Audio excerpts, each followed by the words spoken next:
Hello, everyone, and welcome to the 12th episode of our CSGO podcast, 808s and Beefake. I'm Jack, I'm Tom.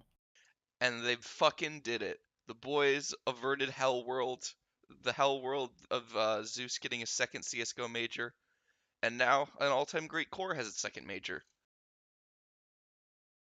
I was saying going into this, I was talking with some of my boys before before that final. I was much more afraid of Navi winning than Astralis losing, to be honest, because I think though there was upset potential, they really could have lost that. Though there was upset potential, they really were the heavy favorite for me heading into that final.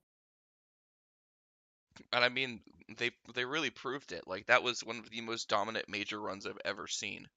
The only team that really truly tested them was FaZe, and even then, FaZe still got 2-0'd. Yeah, this was like I think a lot of the time when you go through the major, you do get a little fortunate, and part of that's because we've had historically lacking formats. So they didn't quite give us, and to be fair, this format kind of fucked us a bit where one bracket was way too one-sided. But in the past, like a lot of teams who won have managed to avoid some really quality teams along the way. But Astralis went through as the first best team in the world. They beat the fourth and then the third and then the second best team in the world, and didn't drop a map through the whole one. It's completely unfuckwithable. Yeah, despite the quality of the rest of the major matches, which we'll get to. Like this major run from Astralis was pretty great, and I'm glad as the general just like eternal pessimist when it comes to teams that I support. I'm glad that I was there to see this and just like not be stressed out very much. It's very nice of them. I will say they did me a real solid.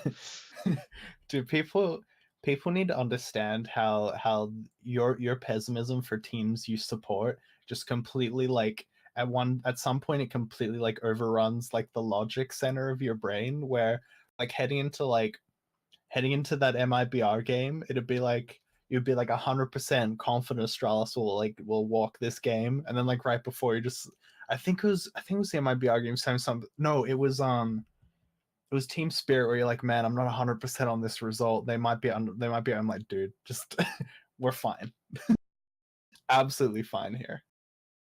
Listen, dude, that Team Spirit team was dangerous in a best of one. I tells ya. I tells ya. I'm a similar way in like football. Like when I watch teams I support, I'm just like, yeah, they're gonna lose, aren't they?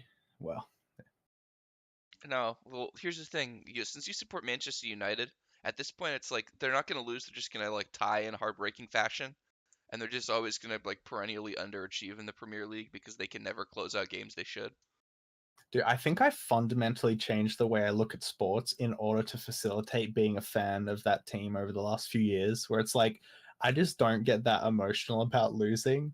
Whereas Arsenal fans kind of have the same problem as well nowadays, where they're just miserable cunts all the time because they'll never hit the levels that they hit in like the 2000s and 90s, and they can't get over that at all. Whereas I'm just like, usually when a team I like loses, I'll just be like, for fuck's sake. Oh well, all right.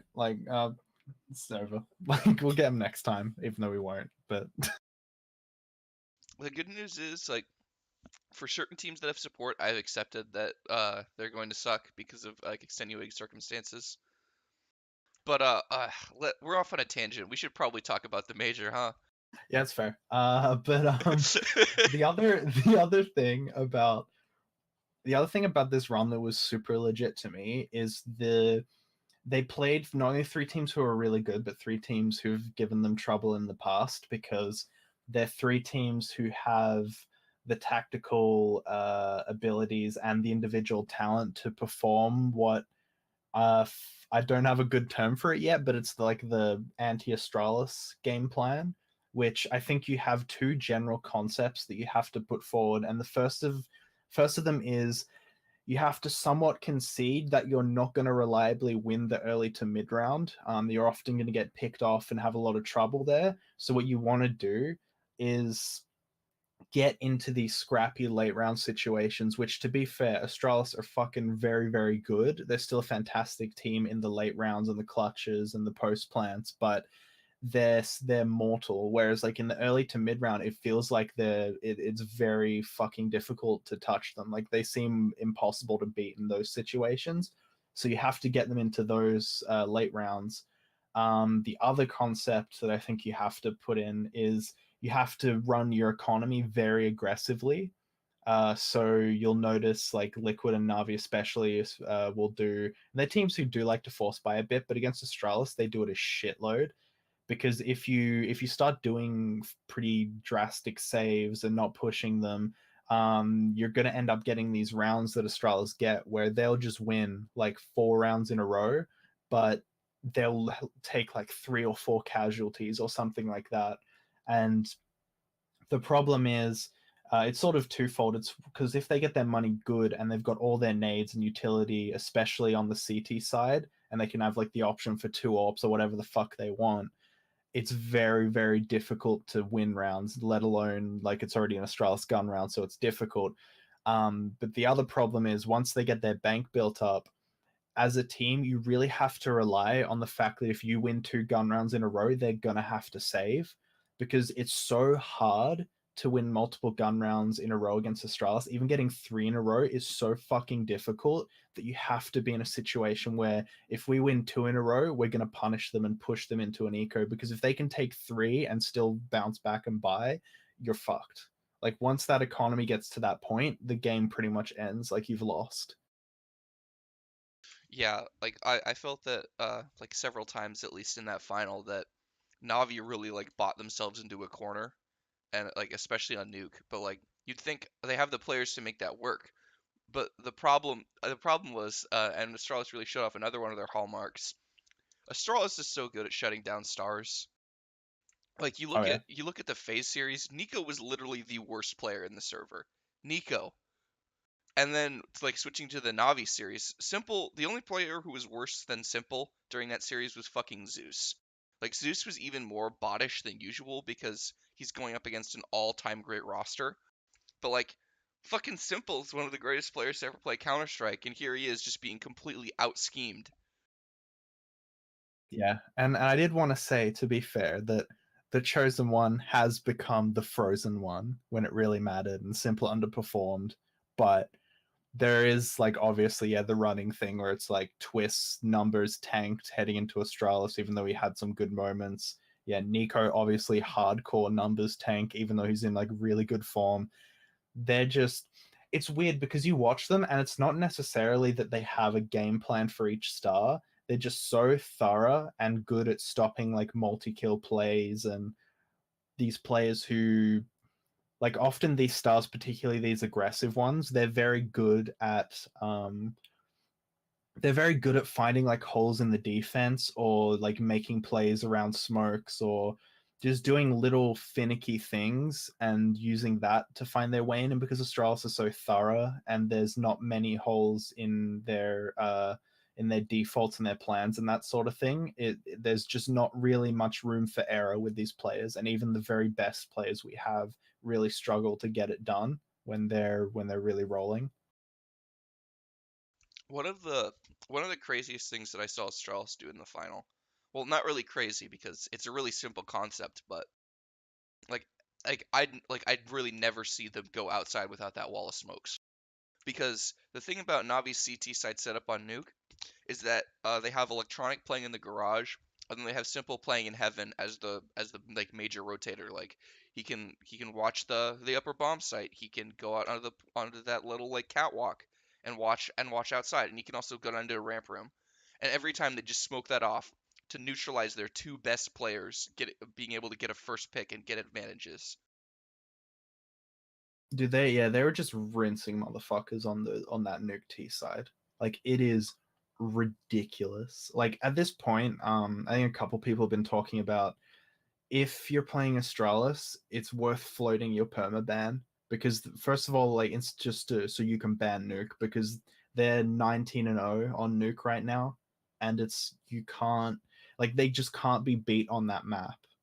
Like the only like the only reliable thing I can't remember, some journalist was joking about like, listen, they're due to lose on it. That's why teams keep playing them on it, because like statistically it makes sense that they're going to lose on it soon. But like when you're looking at again the individual prospect of playing Astralis on Nuke, you're not going to beat them on it. Like it's just too hard, and it's worth floating your permaban, because unless it's like Overpass or something that Astralis play, and play to like a very high level, it's worth just floating that shit on the chance that they won't pick it, and you'll be able to ban it in the second phase or that sort of thing. Because it just seems like if you give them Nuke, you're going to have to win 2 out of 2 maps against Astralis, and they have a 7 map pool pretty much, or we'll call it 6.5 at worst. So you're going to have to go through a really difficult fucking gambit here to beat them if you're letting them have Nuke already. That's one of the that's one of the craziest things in watching them play Nuke. Like there are great teams who are really good on a map, but like they're only really good on one side. Like like obviously like this was really meta dependent, but like at the time when Fnatic was like just indomitable on Inferno, it's mainly because they were getting 12 CT rounds every half.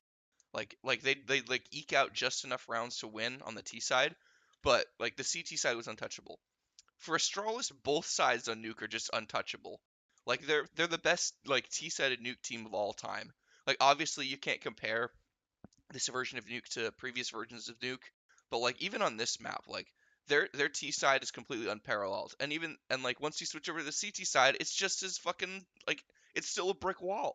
Like what can you like you can't there's no openings for other teams to beat Astralis on this map. I just can't see it.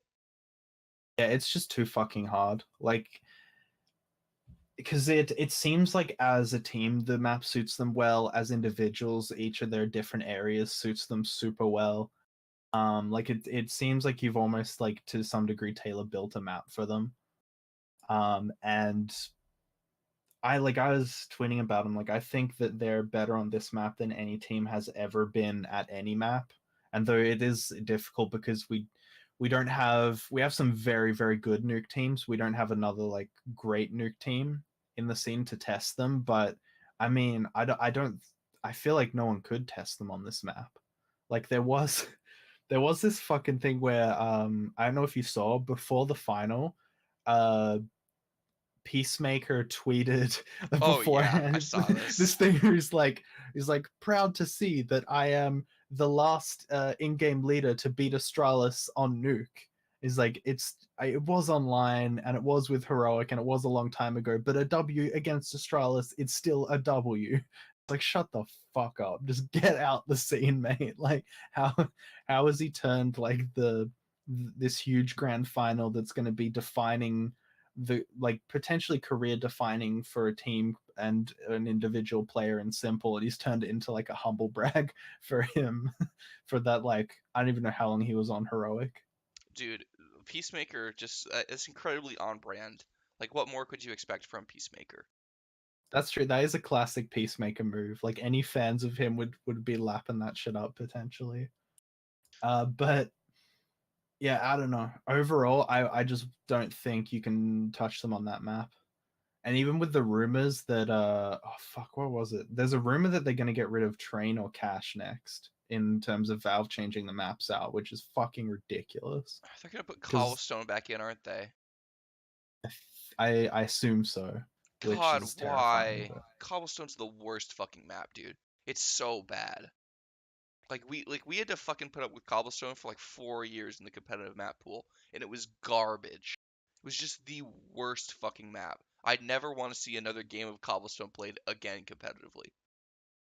yeah, I mean when it was added, it was it was probably the worst map that's ever been played competitively in CS:GO. It was god awful. Like better, like it was worse than Season, worse than all these other maps. But they like all the Valve, they never made it good. Valve just like worked like in tooth and nail, like completely redefined the whole fucking map. Apart from like the loose skeleton of what it used to be, to make it like still bad but not just horrifically shit CS. Like I hate that map. I hope it never ever comes back. I think to fix that map, you would have to change it so much that there's no fucking point. It wouldn't be the same map again. Yeah, it's just fundamentally flawed. Like that's the problem. You have one point of rotation for like the for CTs, and that's that alleyway alongside like behind like through like behind the like the window area. And that's the only point of rotation that CTs can have. And then the Ts just have so much initial map control that they're free to pretty much execute wherever they want. And like it's just so bad. It's just fundamentally flawed.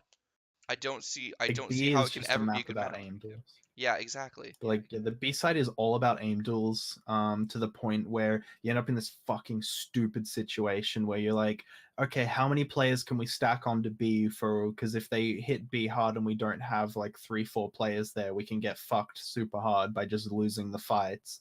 But then we won't have enough guys on A, so you end up in this stupid situation where you like have guys soloing A, or just like one guy A, one guy in the connector ready to rotate back.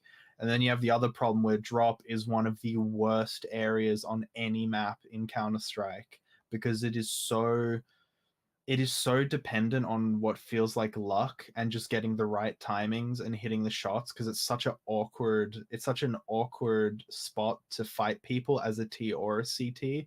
Like it's just horrifically designed. It's just such a bad map. Like One of the worst parts about drop, like before they at least made the headshot hitboxes bearable, was that on like when you and your opponent were on different like vertical elevations, like the hitboxes would be super fucked. And so like trying to hold drop in that world was just a nightmare.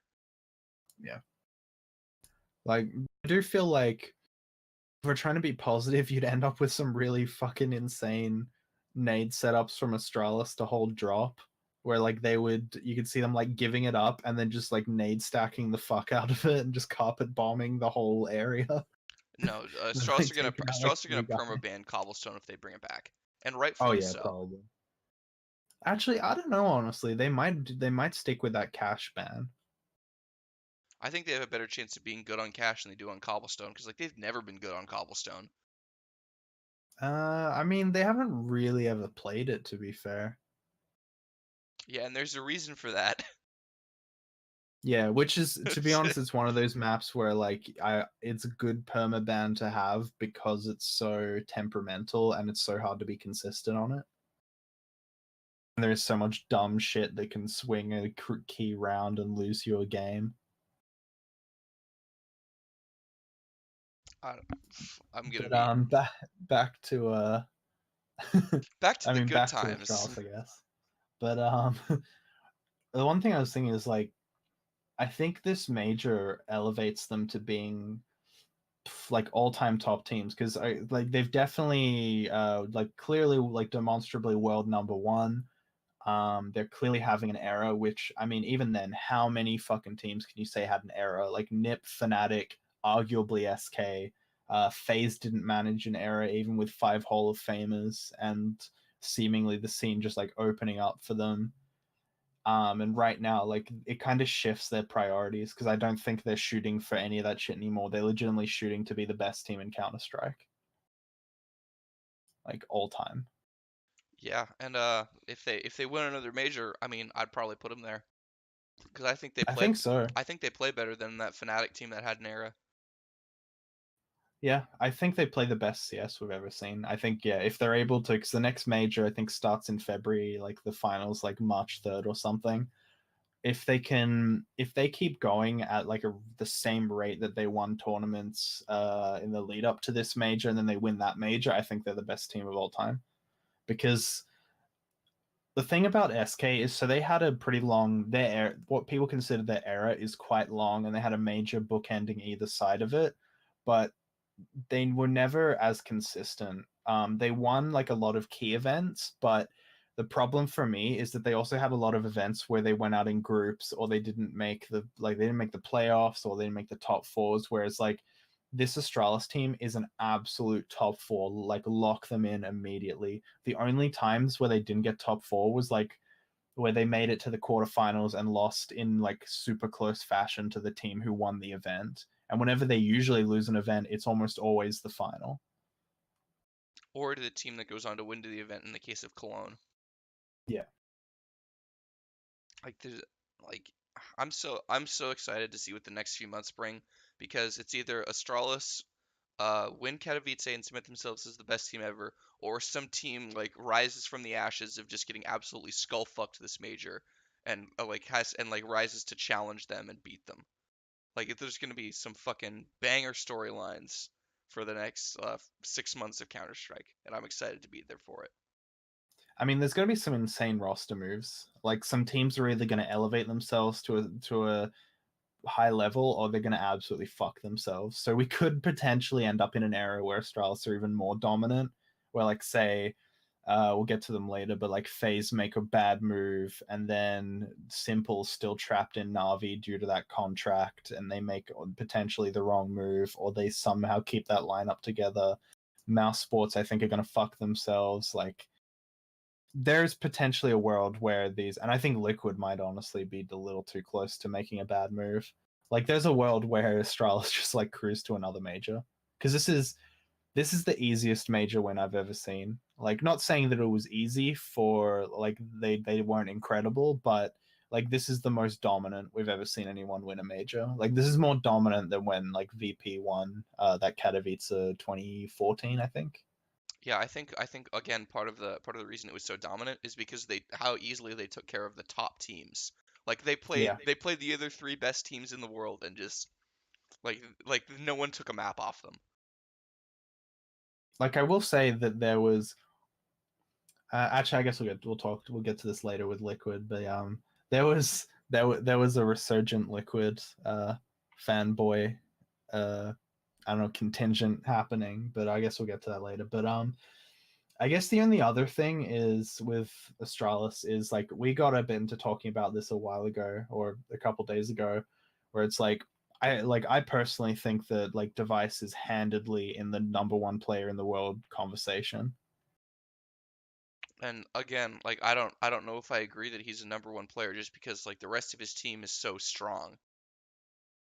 Like Device legitimately has a ton of help and like he has a role and he does that role I think Device is probably the best like pure opera in the world right now because like Kenny's fallen off, Guardian's too up and down for my taste. I don't think Woxic proved himself enough yet.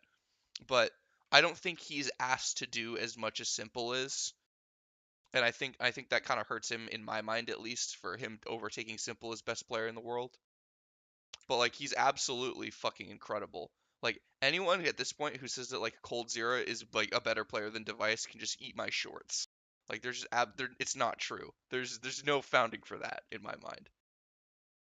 Because I was tweeting about after the final how fucking horrific it is, the amount of people who they talk about the best player in the world and they will list like they'll go like Nico, Simple, Cold Zero, when it's like it is crazy to me the amount that like Device doesn't get included. Like, he just doesn't get the credit that he's due for being like this top player. And it's like I don't think I like because I probably think Simple's still the best player in the world, but I don't think there's an argument for literally anyone outside of Device or Simple. Like, I don't think you can argue anyone else. And like for me, I guess the reason the argument for Device is so strong is because yeah, he is the most effective player in Counter Strike right now. On top of the fact that he is still getting wins, so it's like that. I don't know how to quantify it because like obviously in like other sports, like people say the best is the guy who won who got the rings, who got this or that, and Device is like handedly beating Simple in that regard. But it is hard to weigh up like how much help does either of those players have because like I mean, there's definitely an argument that like Simple has the best out of both those teams. Simple has the best, or both those players. Simple has the best backup in electronic, but for in terms of depth throughout the rest of the team, yeah, you'd have to say that Device has him there. And that like here listen, here's the thing. Like looking back at the final, the highest rated player in the entire series, Navi or Astralis, was fucking Glaive. Like when your in-game leader has the potential to drop a 1.3 rating against the next best team in the world, like there's you're getting a lot of help there. And I don't think that Simple has that, again, that level of depth of help in the team. And Yeah. that's why I struggle. That's why, like, obviously, like, Device puts up great stats and has incredible impact in the game. But the problem, I just think that the problem is he doesn't have enough, like, adversity for me to be, like, convincingly the number one player in the world. Because, like, I think you got Um. I Oh, sorry. again, like, it's not just like, oh, you have to play on a bad team to be the number one player in the world. Like, I'm not saying that, but in order to elevate yourself to the number one player in the world on a great team, in my eyes, you have to be like hands down the best player. Like, it's like, when let's say, like when Cold Zero was considered the best player in the world, like Nico was playing on a shit team and just like still being incredible. So it was really hard for me to like toss between the two. But Simple, again, like he's on the number two team, but it's still a flawed team. Like the reason they're so good is because of Simple. I think that, like, the biggest reason Astralis is so good is because of the system that they've built. Yeah, I think some of Glaive's I'd say Glaive's great numbers in the final, in to a large part, were down to just how, yeah, strategically fucked Navi were, because like Dupree and Glaive as like the main two entries of that team were just absolutely running riot. Like they didn't like the other three players on the team didn't need to do a whole ton on the T sides. Like even though they had like some huge moments, like it felt like those two were just running into sites like fairly easily. And But I listen, mean, yeah, in the end, I think it just has to be the stats Simple is getting are just so fucking unreal. yeah, it's just and listen, as we are both resident Device fanboys, and I'm gonna try my damnedest in December when we do the top 30 CS:GO players of all time. I'm gonna do my damnedest to find a way to sneak Device into top five. And by sneak, I mean definitely put there because he has two fucking majors now. He's 2 for 2 in major finals.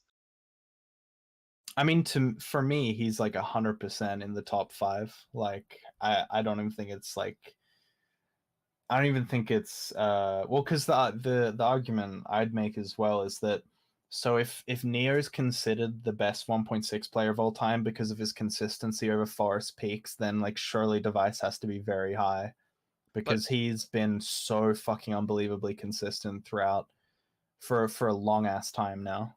but one of the things that made Neo so great was that he, like, consistently overperformed his expectations, right? Like he was the lone superstar on those fucking Golden 5 rosters.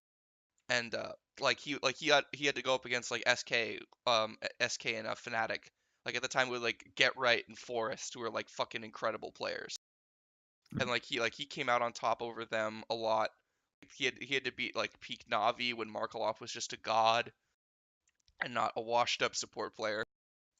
But I honestly, like, if you look back at it and you look at the cores that Device had and all the opportunities that he's had to like win majors, like obviously he's won two and that's great, but like given all the talent that he's had in his team, it's hard for me to say he's overperformed his expectations, you know? I mean, I don't really think you should have more than two, to be fair, because like Krakow overperformance, like he was a huge part of how they put down SK, which like honestly, like I predicted them to do it, but on paper they shouldn't have beaten SK. Um, Going back to fuck, which one was it? Was it Columbus? Yeah, Columbus. Like them destroying Fnatic like that probably shouldn't have happened on paper. Like I think that was an overperformance, even though they didn't close out the LAN. Like that's where they're weird, because there was a lot of events where they would they would not, like, you wouldn't expect them to win the LAN, but they would get most of the way there and often like beat like the best team in the world and they just not close it out. And I don't know, like it's hard because like I don't know how much to put on Device, how much to put on like Carrigan, how much to put on the all round players, because like I don't know, like Carrigan, as he goes on, it feels like he's damaging his name because he's now failed with two like cores to like with two like fantastic cores to like get his major, solidify himself as like an all-time top in-game leader. And the worst part about I don't know if we should keep going on this tangent. Like we're just Yeah, never yeah, gonna to get be to other fair. teams. But like there's actually like one thing that I do want to talk about for Astralis. It's their CT sides. I'm sitting there in Wembley, not to brag, but I went there. Um, but like I'm sitting in the stadium and I'm watching the games, and it dawns on me that Astralis probably have like the best like the best CT side like setups I've ever seen. Like it's so unreal how many just like one-off trap setups that they'll employ. Yeah. And like there was one on Inferno that God, who are they playing? I think they were playing who they play on Inferno in the playoffs? I think it was FaZe, right? Yeah, with face. Yeah, That's so 16-14, yeah. they had this setup where that FaZe never ran into, by the way. So like you never saw it work. But um so I think Magisk was up in apartments. He was like sitting in that like little nook like around the corner, right before balcony is, just like let's just like waiting on that super close angle, and then Dupree is like standing in graveyard waiting for the person to come out apartments and peek. And so the whole concept of this trap is that the person who comes out of apartments, like when they're walking out, he isn't going to see Magisk first. He's going to see Dupree first, and as he goes to take that fight, Magisk is going to swing around and secure that kill. And to me, that's just so smart. It's like it's pretty much a guaranteed kill, unless by some freak accident Magus walks into like a bullet from like a random spray. Yeah, their CT sides, they're like a mixture of just fundamentally fantastic CS as well as like they have all these like little tricks and shit that they can drop like once a match or like honestly I don't think that they showed a fraction of their playbook. Like I don't think any teams took them far enough to make them show that much of their playbook. Like potentially FaZe did, but like FaZe never had them on like an elimination map or that sort of thing. Like I think there's still so much left in that team, and it's unreal. Like I've never seen a team who's that tactically like with that much tactical depth. It's ridiculous. Wait, like when you're noticing things that never actually pan out, and you're like, oh, they can just save that for later. Like teams when they're watching demos might not see that because they'd be looking at like where the action like some like worst teams at preparation might not see all the setups that they use. Like they'll just see like what things worked for them. They won't see what they have like in store that didn't actually like pan out. I mean, unless you're like Liquid or Navi, they don't even necessarily pull that shit out all the time. Like I think a lot of their game is playing just like a general default style where they don't really fucking respect you until you force them to do it. I think like I don't know, man. Like they're very good. That's the saying, like best Counter Strike ever played. Yeah, it's gorgeous to watch, and it was even better, like being in the stadium and hearing like all the Navi chants, and then as the final goes on, and like the realization that Navi can't win this match. Like as that goes on, the crowd just gets quieter and quieter and quieter. It was so great. Just people, yeah, you could kind of see the fans just being like, we've been done, haven't we? Like, boy, like the it must be very disheartening to play against this team if you're a fan of another one because I like even if I wasn't an Astralis fan, I'm happy that I have like the appreciation for games where like I'm not bothered by a team being dominant. Like I'm not one of those people who goes like, "Oh, this is boring because they're so good." Like when I see a team who's fantastic, like I'm a Golden State Warriors sympathizer. But like when I watch that team, like to me, it's just really cool to see how good they are, and there becomes like an interesting narrative of like, can anyone beat them? Like, who's going to be the team who topples them, as well as like just appreciating how good they are at what they do. I lost my train of thought. I was gonna. Oh, now I remember. So like when I think of Astralis, the only thing that I can like when I think of Astralis at this major, the only thing that I can think of is that clip from the first Matrix movie where like Neo and Agent Smith are fighting in the subway, and and Agent Smith has him on the ropes. He's grabbed him in the subway tunnel, like as the subway train's coming by, and he's like, "Do you hear that, Mr. Anderson? That is the sound of inevitability." And like Astralis winning that major was just the sound of inevitability. Yeah, I think it was at the time, like, sometimes you're like, oh, this is how, because I was like, before the final, I was really trying to like theory craft ways that Navi could win this match, just to be like, just in kind of denial that we were going to go an entire playoffs without a fucking good series. But like trying to figure out a way they can win this final, and I kind of like was like, oh, they can do this, and if they win the economy game, and they're able to get electronic and simple just being explosive, getting their timings that they can get when they're in form. But yeah, this was always Astralis's major, and I mean they showed that it was like they were the team meant to win this major, and they did, which is more impressive than it sounds, because over the years we have had a lot of teams not win the majors that they probably should have. Like Nip obviously got their major and they made a lot of finals, but really the one major that they should have won was the very first one. Like that was NIP's major, especially after they beat Very Games in the semi, and they just didn't close it out. Yeah, and they weren't like at the time that they won their major, like they weren't the best team in the world at the time. Oh I yeah, feel they like don't win their major if Valve don't fuck the scene up by forcing Cobble into the map pool. Like I'm gonna and just say, like I don't think they win that if they have, and they it was pretty close. and Like also remember the randomizer? That was that's fun. true. With the randomizer, like there was like 2 or 3 times where the randomizer gave them Cobble, and then they just like edged Cobble because for whatever reason they had some like natural affinity for that map. That they never had again because like they never really played Cobblestone that much after that. Like it was just them playing 4v5.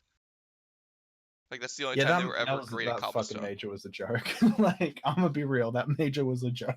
How the fuck you gonna beat all like how the fuck you gonna win a major 4v5 with Fifth Lair and it's just like getting like 8 kills a game?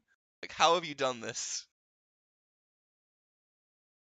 Yeah, it's still unreal, and like if you want to know how unreplicatable that shit is, just think about the fact that Freiberg was the major MVP.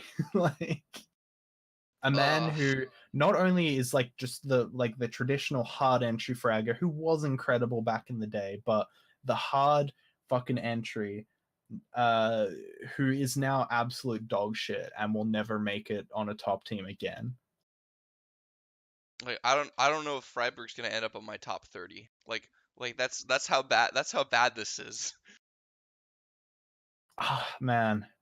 There's gonna be some I mean, interesting we'll get to cuts. this later, but for me, I like he hands down does, because like there's like a period of time where it's arguable that he was the best player in the world.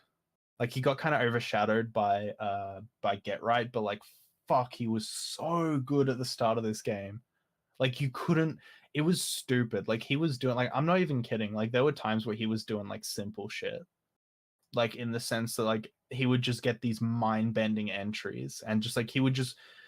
It's like you knew he was there. Like it's almost like you knew that someone was like running up a corridor, and you had a fucking, I don't know, like a sawed off shotgun, right? And you couldn't stop him somehow. Like I don't know. I still can't explain how he was that fucking good. Because there's like these stories of for Flair and just being like talking to him, like when they first got him, he's like, no, Freiberg, you can't do this. Like this, like, because Freiberg just wants to run around and headshot people. And he's like, Freiberg, this isn't how Counter Strike works. And he would just do it and it would work anyway. It's like, okay, I guess this is how it works in Freiburg's world. It's like, well, yep, I guess it does work now. Whereas for Flaren's having to like graft and like fucking work for every kill that he gets. Freiburg's just like, haha, balling through smokes and shit. All right. Speaking of simple, let's talk about his team, not as Vincier. Obviously, second place at the major, but like really, once this bracket shook out, you like it would have been disappointment if they didn't make the final because they played big to start off, and believe me, we'll get to big. Oh yeah. But like they should have been beating them, and then if they were gonna play MIBR complexity, so they were gonna play MIBR, and like they beat that they should have beaten them too, and they did so.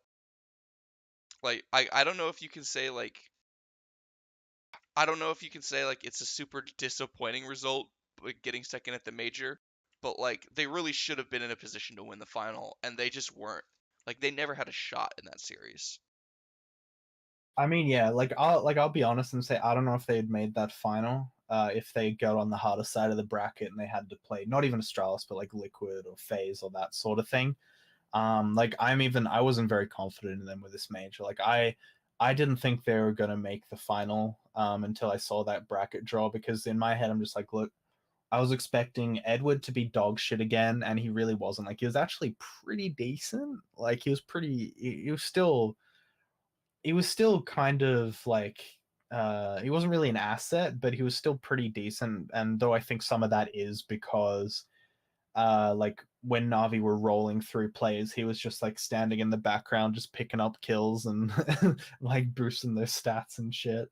Um, as well as I thought Flamey would struggle because there's a lot of rumors that he's very unhappy in this team. He's not getting along super well. It's likely he's going to get cut or moved on. And even though I really like Flamey, I didn't think he was the kind of guy who would shine under these situations. But Flamey was actually fantastic. Like he didn't really have a great final, but overall I think Flamey was super on point, and he really like he shifted some games for them. Like so that best of one on I think it was Inferno in the group stage against Astralis that Astralis won. Yeah. Like Navi absolutely do not get anywhere near that game if Flamey doesn't come online towards in that second half. Like he was fucking nuts. Oh yeah, that was one of the better games of the tournament actually. Yeah. Like because like That was like one of the first games where we're like, oh boy, that was man, we really are back at the major. It's not only downhill from there. Like never again do we have anything as exciting. Actually, no, I will say the last round of that 16-0 against of MIBR, that was the hypest there was this entire major. Just like the fact that like the banter is going to be so fucking unbelievable if Astralis can close this out. And I think it ended in like a 1v1. There was one of those, it was one of those like 1v1s, air quotes, you have with Astralis where like you kill one guy and immediately get shot in the side of the head because they had a great setup for you.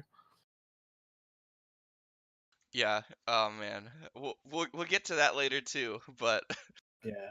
like But yeah, that so my thing with Navi is like I think that this might spell the end of this team, or at least like I think there's going to be a roster move because they were already good. unhappy, and I think I don't know if they had to win the tournament to keep this team together, but I think that they had to get to the final and then make a good showing against Astralis, and they just turned up, and you could see they were still miles off where Astralis is right now. Yeah, that's basically gonna be the summation of like every single team that could have won this major but didn't. Like they're just miles behind Astralis. Like it's not close. Like this team is like I hope Simple like wakes up one of like soon after like New York and realizes you can't win with these cats, man.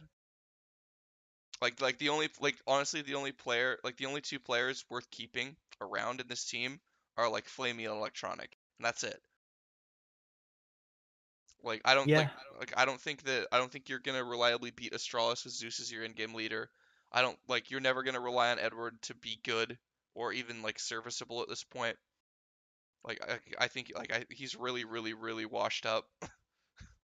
Like you just cannot win with these cats. And I don't know if Navi's ever gonna, let go of Zeus at this point, like as an organization.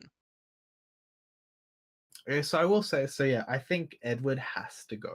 Like, there's not even, I don't think there's an argument to keep Edward because he actually was pretty solid at this event. But that was like because we expected literally nothing from him. We were impressed by him just like turning up and being nearly an average professional player. Like, and even then, he still had some moments where it just fucking like you want to check and see if he put his fucking pants on the right way that day. Like I don't know how. I'm not sure quite how little he is capable of because like it's I don't know, man. It's like it bums me out because like I don't understand how a player can regress to this degree because it's just his whole game is lacking. But Yeah, it's not just his aim that stinks. Like you expected, like obviously as you get older, you expect your aim to like get worse and worse. But it's his decision making too, and you don't expect that from veteran players. he doesn't have those veteran like tricks or grit that like we joke about, but like he doesn't have that like little he doesn't have that little trick in his locker that's gonna like net like that little pop flash that nets him like a 2K in a crucial round or something like that. Like he just doesn't have that magic. Like there's just almost no redeeming qualities in him as a player. It's not even having like those little tricks, right? It's just having like basic situational awareness that you would Yeah, expect that's someone the who's worst played part. like thousands and thousands of like two versions of Counter-Strike to have. Like he just doesn't have it. And I don't It's like like the it's instincts are gone. yeah, it's like you have this rookie CS player, but he has like zero promise, and and you're like realizing why the fuck did I pick this guy up? It's like why the fuck do you still have Edward in your team, man? Because it's I remember I got really triggered by it was that guy I don't know how to say his name, like Senine or like Senin or something Senya, like Senya. yeah, Senya, that's it. Yeah, he did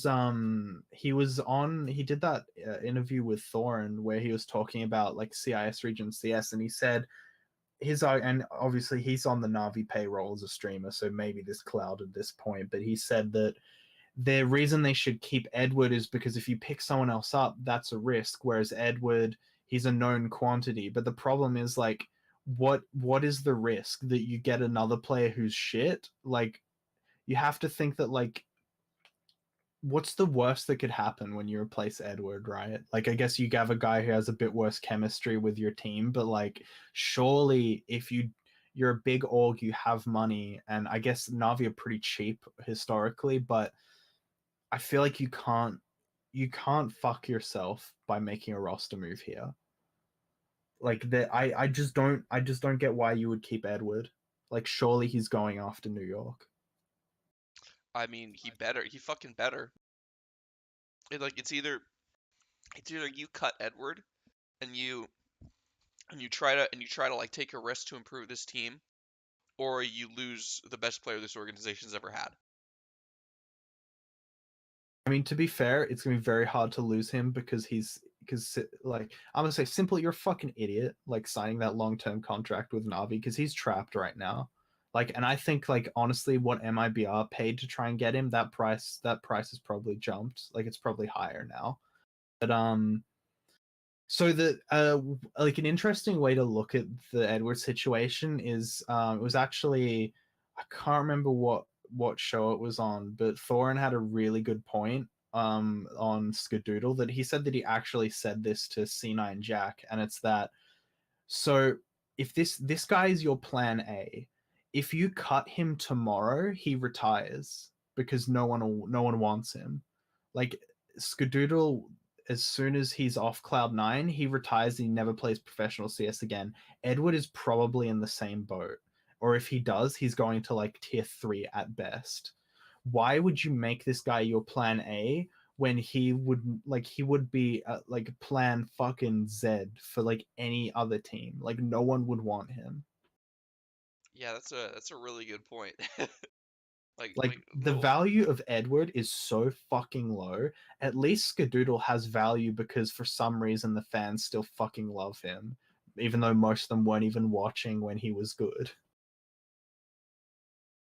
it's so weird to think that like the last time Scootle was good was like 3 years ago. Yeah. No, dude, he had one series. He had like as if Skadoodle had one like the one series where he turned up was the major final. That's it. For 3 years, he was like average at best. And was like listen, one of my favorite like storylines in like coaching is like coaches who are just like really good at keeping their jobs in like the NFL. And like I feel like like Skadoodle is one of those people. Like he just like fucks around and like does just enough to keep his job. Like he'll like lead his team to like a 7-9 record, and like ownership's like, oh, I guess we could do worse. Like the Jeff Fisher special. Like Skadoodle is the Jeff Fisher of Counter Strike. Dude, like I can't remember like if I tweeted or said it on here or what, but like I had some like my description of Skadoodle, like my compliment to him was just like absolutely unbelievable levels of employment being had by Skadoodle. Yeah, It's it's like I don't know sensational, how he's kept this going, dude. but I mean I don't know how we've turned a Navi segment of ripping on Skadoodle again, but Good. It's like someone needs to say it because we're yeah, not we're gonna not we're going not to talk about C9 yeah. on this, so we have to get it. We have to get that in somewhere because that team is a fucking mess, but especially Skadoodle. So if Simple's like locked in and he's not gonna go anywhere, who do you think Navi are gonna end up getting? Like, are they gonna get Hobbit because apparently he's on the market? Like, he's probably gone from Gambit after New York. Yeah, I think you can get some like potentially some Gambit players, but like fuck, I don't even know which ones fix your problem because like I don't know if Hobbit's gonna really fit in that team. Like he's talented, and I guess it's not the worst. Um, but even then, I'd like maybe a Dren. Like I think a Dren's like a good fucking veteran player, but I don't. It just feels bad that if he's your first choice, uh, man, I like there's. It doesn't feel like there's that many CIS region players who stick out. Like Guardian, but obviously I don't think Guardian's ever coming back. No, he and Simple will Like never I play don't in a believe team that again. whole like phase is his last team ever thing necessarily, but I don't think he's going back to Navi. I still think that Mir can be an interesting player, but I don't know if they need him again because he's like not that dissimilar to what they've got already in their star players. Like, but honestly, I think and right here I'm looking for like the best option, you know. Whereas like I think any like they can improve through like a virtually anyone like over Edward is an improvement. Um, the one thing I will get to is like I don't know how you I don't know what you do with Zeus because I don't know if you can get Angel. Yeah, I don't know. I don't know if Hellraiser are gonna let him go. I think Angel will he will die still on a contract to Hellraisers somehow. Like he will be 85 still contracted to Hellraisers. Like he's in too deep. Like they will not let him out. They've tried to dig him out before and it's just not happening. Like, I don't know how Simple's gonna get out from under Zeus's oppressive ego. I guess is what I can use to describe him, but I don't know how he's gonna get free of that. Because like I mean obviously historically we're not big Zeus fans, but I Correct. mean if if we're gonna talk about Zeus, I will say initially like I think he's still like in the past he has some really great tenure as an in-game leader and he's run some really good Navi teams when they were more lacking. Like maybe he has kind of got that MSL thing where he's very good at getting the most out of lacking lineups whereas now he has more and he's really struggling a little bit. But I will say, even with this team now, I think he runs some very impressive T sides because he has like this. And it's hard to say how much of this is just the individual players he has, but he has this really interesting blend of explosiveness with just general defaults that'll gel into executes, but like for me that's about where the positives end. Like when I look at him it's like as a player he was garbage at this LAN, and as like an in-game leader overall there are times where I don't know what to think, you know. Like I don't know how to react to them because against Astralis, like his T sides were a joke. Like if you look at that Overpass series, and part of that is just how good Astralis were, but you had a lot of rounds on the CT side of Astralis where they would get to like 30 seconds left in the round and they would still have like tons of utility. They still had like two smokes on B several times, which is an absolute fucking joke. Like if you're not baiting out the utility, like you're never ever going to beat Astralis or a lot of teams if you're not going to even allow yourself to have like 50-50 gunfights that late in the round. But the other thing that like is really crazy to me is if you watch him as a CT in-game leader, especially on Inferno, he has this weird tendency to like when a game gets a little bit tense, like maybe it's like a 10-11 or something like that, he will just like throw these random Hail Marys in the sense that like he'll just stack B-side Inferno with next to no information and hope that the team goes there. Like he'll have like a 4-on-3 or something and he'll stick three guys there, or like a 5-on-4 and he'll stick four guys on the B side of Inferno.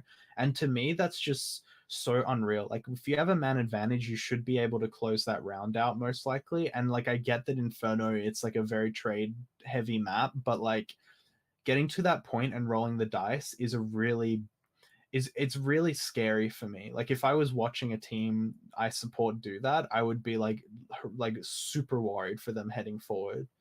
Like the metaphor I thought of it that I thought was pretty good is like he's like a blackjack player who's just like saying hit me every time he gets to like 17 or 18. Like that should be enough to win you the hand or whatever, but like not 100%. Like he's trying to get 21 every fucking time. Like his dream is people just running into the site and he's got 4 or 5 guys there every time. But that doesn't fucking work if you don't have the information and you just like gamble like that, you know? Especially on small sites, you can't be doing that. Yeah, I agree. That's one of the biggest reasons why I was like out on Zeus. Like yeah, the gamble stacks worked one game against Astralis ever. Other than that, the gamble stacks like haven't paid off in your favor. Like they like at times they fucked you. And I just hate having a team with like two incredibly great players that you can just stick on both bomb sites and you don't really trust them enough to like just hold those out in normal situations. You feel like you have to gamble stack. Like I don't understand that mentality. I mean, for all the hate we're putting onto Edward, he still has 3 players playing at a world class level at this LAN, and he just got bounced hardcore by Astralis. Oh yeah. Like Glaive had him like fucking right, and I would say like Glaive is the best in game. Like he's the greatest in game leader of all time. I don't give a fuck what anyone says, but like he had Zeus like completely, absolutely did him in this series. It's I've you just can't win with these cats. Yeah, It's so apparent. specifically these two cats in like Correct. Zeus and Edward. Like they're strays. They've got bad kidneys already. They're pissing blood. It's time to let them go. Yeah, yeah. I think if you could get like I'm gonna say like I don't know what the buyout would be, but Navi have the money to get Angel. I just think they're probably too cheap to get him out. They need Like I to think Angel would be fantastic for this team if you got Angel and then you picked up like I don't know if it would work bringing across like Issa or Woxic or whatever, but like just bring in any like reliable guy, like maybe even a Dren, just like a veteran, like veteran guy. He's very flexible. He has a great mentality. All reports say, he seemed very willing to adjust his role in that Gambit team when they had issues. Like yeah, you bring him across, you bring in Angel, and I think you get a much better team. All right, let's talk about another team that is very far from contending. It's Team Liquid. I think the tweet that sums up there's two tweets to this that really sums up their major. It's two tweets from Thorin. The first tweet says, "Are you guys just gonna fuck around or are you gonna elevate?" And then he ats every single member of Team Liquid. And then after they just got demolished by Astralis, he like quote tweets his own tweet and he says, "Guess I got my answer." Just That was absolute. such a banger, to be fair. No, that was incredible. It's incredible. That's just an absolute banger. Like the whole brutal savage direct thing is overplayed, but like fuck me, dude. Like they really like they really did it to him. It's not even like necessarily banter. He like gave them a chance to be like he did the same thing with Stewie, and I do kind of like what he's done with a few players and teams recently, where he's doing that thing that, um, except without the obvious like weird corporate side to it, where like Kobe Bryant was doing a while ago, where he was issuing players challenges and shit, and like or like he was giving them he would say something to him like go and are you going to go and do this thing, and like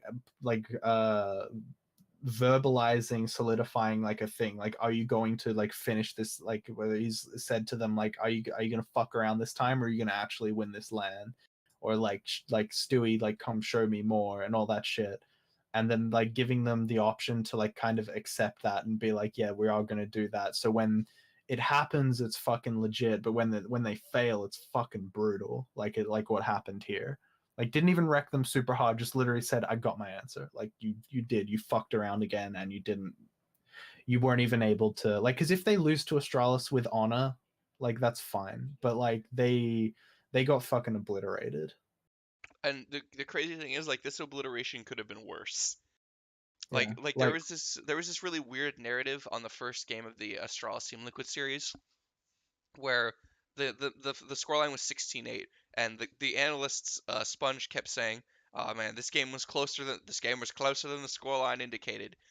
You're no, it wasn't. It was better than the scoreline should have been. Astralis should have like won this game like 16-4 instead of 16-8 because Team Liquid the only rounds they ever won were either like the two rounds after Pistol, four spies, or ridiculous like out of their ass clutch rounds, like the one where Twist headshots Zippix with literally the last bullet in his CZ to win the clutch to win a 1v3. yeah, like it was like it wasn't even just Sponge. It was like a bunch of this weird like, and look, I'm gonna be real. It was either NA, like it was a bunch of NA analysts and like players and shit. It was like people who are either fans of that team or part of that contingent who pick them to win the major, which I'll get to in a second. We're like saying like, oh man, that was so much closer than we thought. Like, oh, like Liquid really had like almost had them on the ropes. They're gonna break their economy, come back, blah blah, and talking about how that side was like that CT side was a positive for Liquid. It's like, bro, that's a CT sided map, and you're trying to spin it like Liquid fucking nailed it when they got like 6 rounds, and every like rub of the green was going their way, and they got 6 CT rounds. Like that's pretty. Like they were really comprehensively outplayed on that map and that series, and I just like, to me it just seemed like woefully disingenuous how people were painting the picture of that series, especially that map, because like Astralis didn't break a sweat in that series whatsoever. Oh heavens no. But like the weird part is like the other map you could have said is more like that. Like that game was much closer than the scoreline indicated. Like Astralis won a bunch of like every single clutch seemed to go Astralis's way for once against Team Liquid. But but like that's like that Astralis really did what Team Liquid should have done. Like if you're gonna win all these bullshit rounds, like you better win the game dominantly, right? And that's the thing, I don't think Liquid can beat Astralis in proper rounds, like I was saying, where you got to keep the economy low, beat them in these late rounds. I don't think a Liquid can beat Astralis in any other way. Like it's just I straight mean, I up don't like, think any other team can because beat them any other even way. So that's true, definitely, but I think especially because like even looking at their star talent, like their 3 stars were really fucking good at this LAN, and then you get to this game, and like you're saying, everyone like had issues, but Naf was invisible, and even Twist and Elige were pretty good in this final. Like Twist had obviously like those highlight moments, but like I think they were playing like really quite well. They just like I can't remember, what someone had a way of articulating electronic in the final against Astralis, and it's like frustrating to watch because like Electronic is one of those players where he just wants you to fight him. He's such a fucking animal and he has such good aim that he just wants a battle. And he just couldn't get an actual fucking aim duel. He was getting blinded, shot in the back, killed through smokes. Like he just couldn't get anything to go for him. And like I think that to some degree happened to their stars in this game. Like because yeah, I think at least at least Twist kind of fought back as the ship went down, whereas I think Naf especially just like sunk like a fucking rock as like this liquid, this like awful like wounded husk of a liquid ship was just getting annihilated and sinking into the ocean. One of the things that Team Liquid kept saying throughout this LAN was that like top eight's not good enough for us. Okay, top eight's not good enough for you, and I assume like in that vein of thought, like you want to win this major, right? Well, if not winning the major isn't good enough for you, then surely they have to make a roster move right now because they can't beat Astralis with this lineup straight up. Um, I don't know. Like I would stick this team together still for a little while longer. Like I think especially because I think you can maybe see Twist getting a little better because Twist was fantastic at this LAN, and he seems like very close to like what we've been saying for a while, which is that he's going to be a superstar one day. It's just a matter of time, and I think he's pretty much there. Especially early on in this tournament, he was a god. Like no one could touch him when they were playing against Liquid. Um, I think that they can definitely keep this team together if they're able to go and win ESL New York, which I think they're probably gonna do.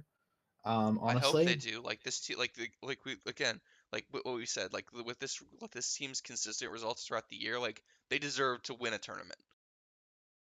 yeah, I mean, if they can't win a land that Astralis aren't at, I don't know what they can. Like, I don't know what they're gonna win because they surely have to be able to do that at least. But for me, like, I am a bit worried in the prospect of a roster move because I think they do have some really good pieces. Like that star three is really fucking good. I Oh yeah, think don't touch that. if Don't you touch can that core. repurpose Nitro somehow, because I think Nitro is doing a good job as an IGL, like a really solid job. But like, I don't love his role as an individual, because obviously you need an AWPer.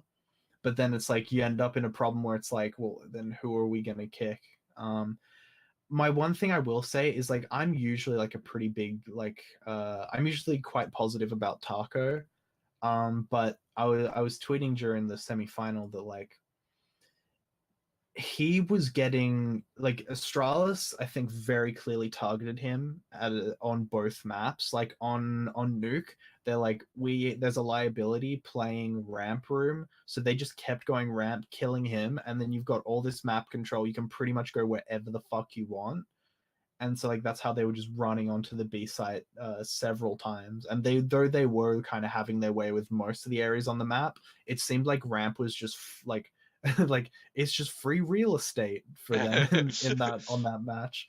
Um, and they had a bit less success doing it on their T side Mirage, but you could see them trying to do it where they were trying to just Go B. Yeah. isolate Taco on the B site, kill him, and then you've got that the site because like Astralis are a team who don't lose once they've got control of that B site for the most part.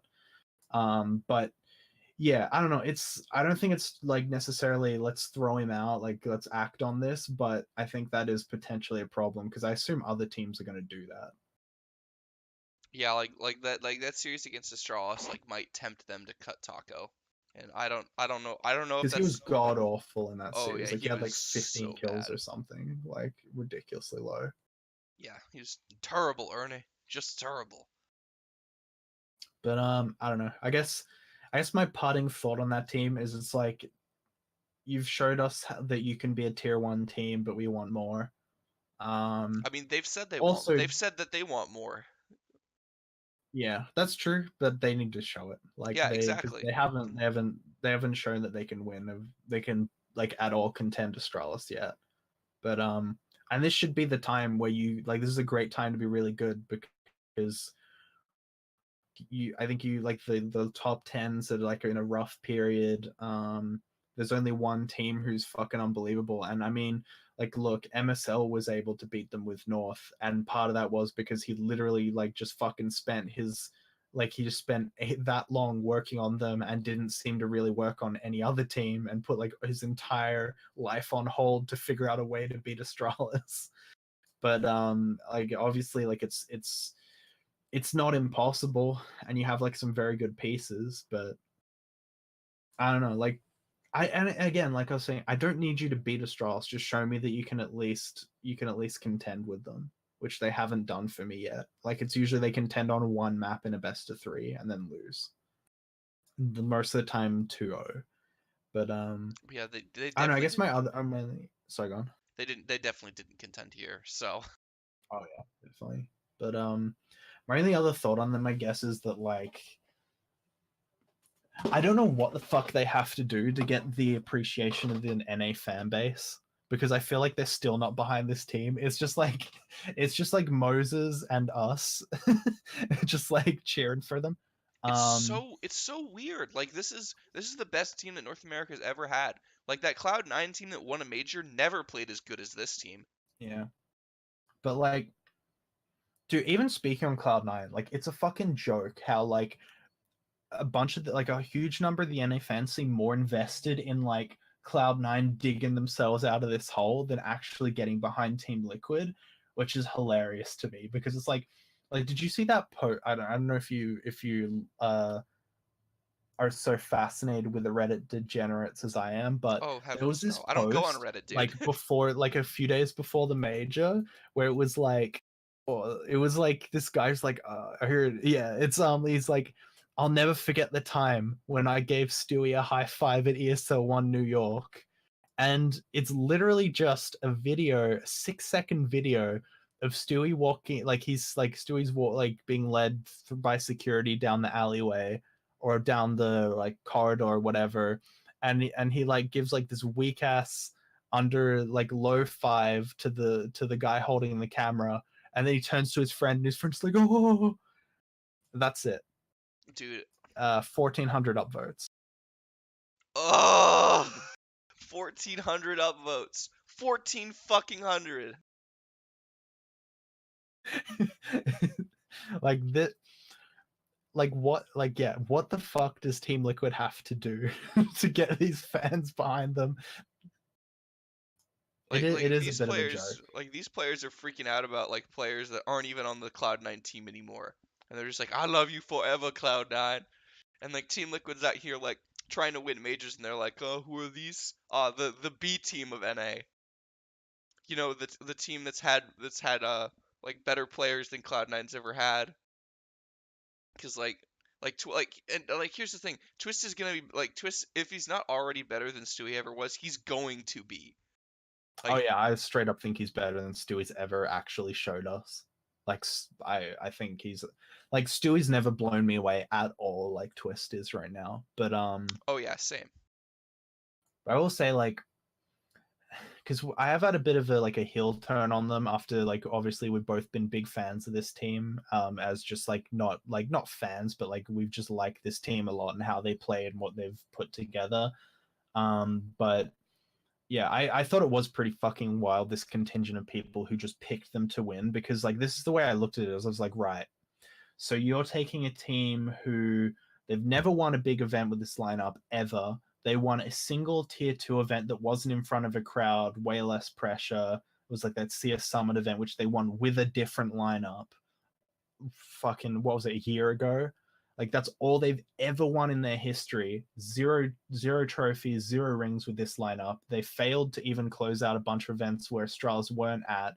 On top of that, we have Astralis, who are like an incredibly dominant team, all-time great Counter-Strike team, who this team have a very, very, very bad matchup with.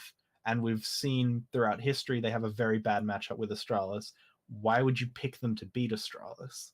Like, why would you pick them to win this major? Yeah, it's not like Astralis even like looked weak at this major either. Like there It's was this literally because they lost that final against North. Everyone was like, "Oh, it's over." yeah, here's the thing. North were in incredible form there, and like people should have seen that, but they were It like, was hard anti strats and like your entire team peaking, and like in a way where it's like Astralis are a team, and I think all good teams now should somewhat rely on their anti-stratting, at least to a small degree. How do you anti-strat MSL just ascending into this like fantastic form with the AWP? Like no one's ever seen him play like that before. How do you like anti-strat Nico, who's just joined the team? How do you anti-strat all these different facets of North? Like North played their wild card and they played it at the right time and they played it with everything going their way and it got them that win. You can't really replicate that. Like, It was and I'll say just like even when Liquid beat Astralis in the groups, like I don't think Astralis really gave a shit in the group stage because they went through 3-1, I think, in both the and they that's also legit as well that they played through the entire fucking tournament, but they went through 3-1 either time. I don't think Astralis showed shit in the group stage, like maybe a little bit in the game against Nip and the game against Liquid, but I think they had a mindset where they're like, let's just like contain ourselves. Let's just keep the strat book closed until we really have to, if we have to in this group stage. Let's just get to playoffs without showing anything special. yeah, that was I felt that was I loved the narratives after that like Team Liquid game because everyone was saying, "Ah, Team Liquid found a way to win." Maybe they finally gotten the Astralis monkey off their back. It's like, have they really though? Because they went up 13-2 on the T side of Inferno, and they nearly blew it. Like they nearly choked this. Like I literally tweeted the Yeah. Billy Madison clip where Billy Madison's like, "You blew it!" after Team Liquid let it go to OT. Like there's no if you're the like if like we were saying before the event they're the second best team in the world. If you're the second best team in the world and you're up 13-2 after the first half, you should close out in regulation. Yeah, I don't give a fuck who you're playing. You have to close that game out. Correct. And like the way they won that game was like I think it was like those everyone was talking about that thing when Affley's like I said I'm gonna buy a fucking AWP. And that's kind of cool, but like so you're telling me that he just kind of went off script, bought an AWP, and then did some individual plays. It's like great, there's a replicatable thing. Like obviously anyone who's like listened to this show can understand that like we big on replicatable plays. Like if I see someone make a sick play, it's like great, that's for the highlights, love that. But is it something that you can actually do in another round? And if not, like get the fuck out, get out my face. Like Yeah, apparently Simple's so good that he's made getting Deagle entries on Force Spies replicatable CS, yeah, which is stupid. Like when they played against Astralis on Inferno in the group stage, like Simple getting Deagle entries, like just fucking out Dealing Device with an op when he down mid. Like dude, he that one was D device who was holding an angle with an AWP 2 rounds in a row. Like there was one where yeah he's holding down mid, and another one where he's holding like Diggity or Arch side towards mid, and Simple just peeks him and one digs him immediately. It's like okay, do that again. like Like that's the he's only like reason yes, that's the only reason the game was that close. It's so stupid. Like that's what we bag on Navi because like they rely on Simple to do like inhuman shit at a consistent level just to win. And like right now it just feels like the only way Team Liquid are gonna win rounds against Astralis is like doing inhuman shit. And again, that's not replicatable. Like you can't rely on that.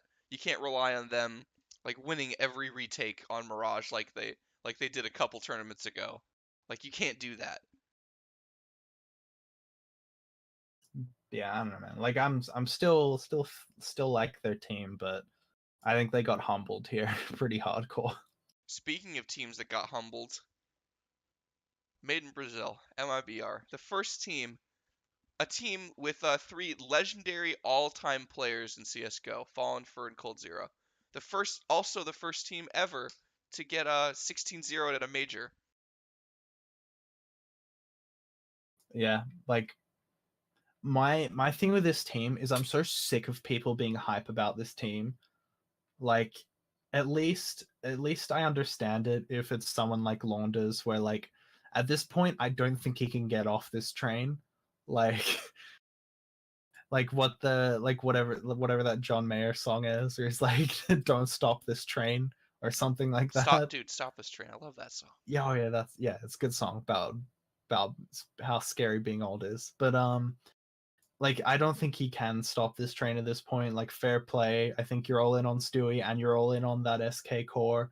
You have to keep going, but I just wish that people could watch this team with like the names of the players turned off and they would be so much less excited about them because everyone's like talking about they're like Coldzera's still sick, man.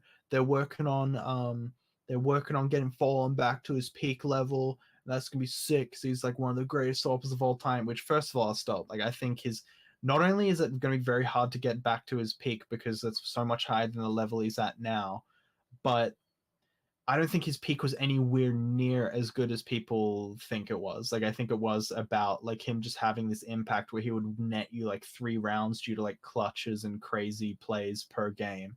And I guess he's kind of getting there in the sense that he's doing He's some like getting like more one. aggressive shit, He's getting like one taking or more two a game. risks.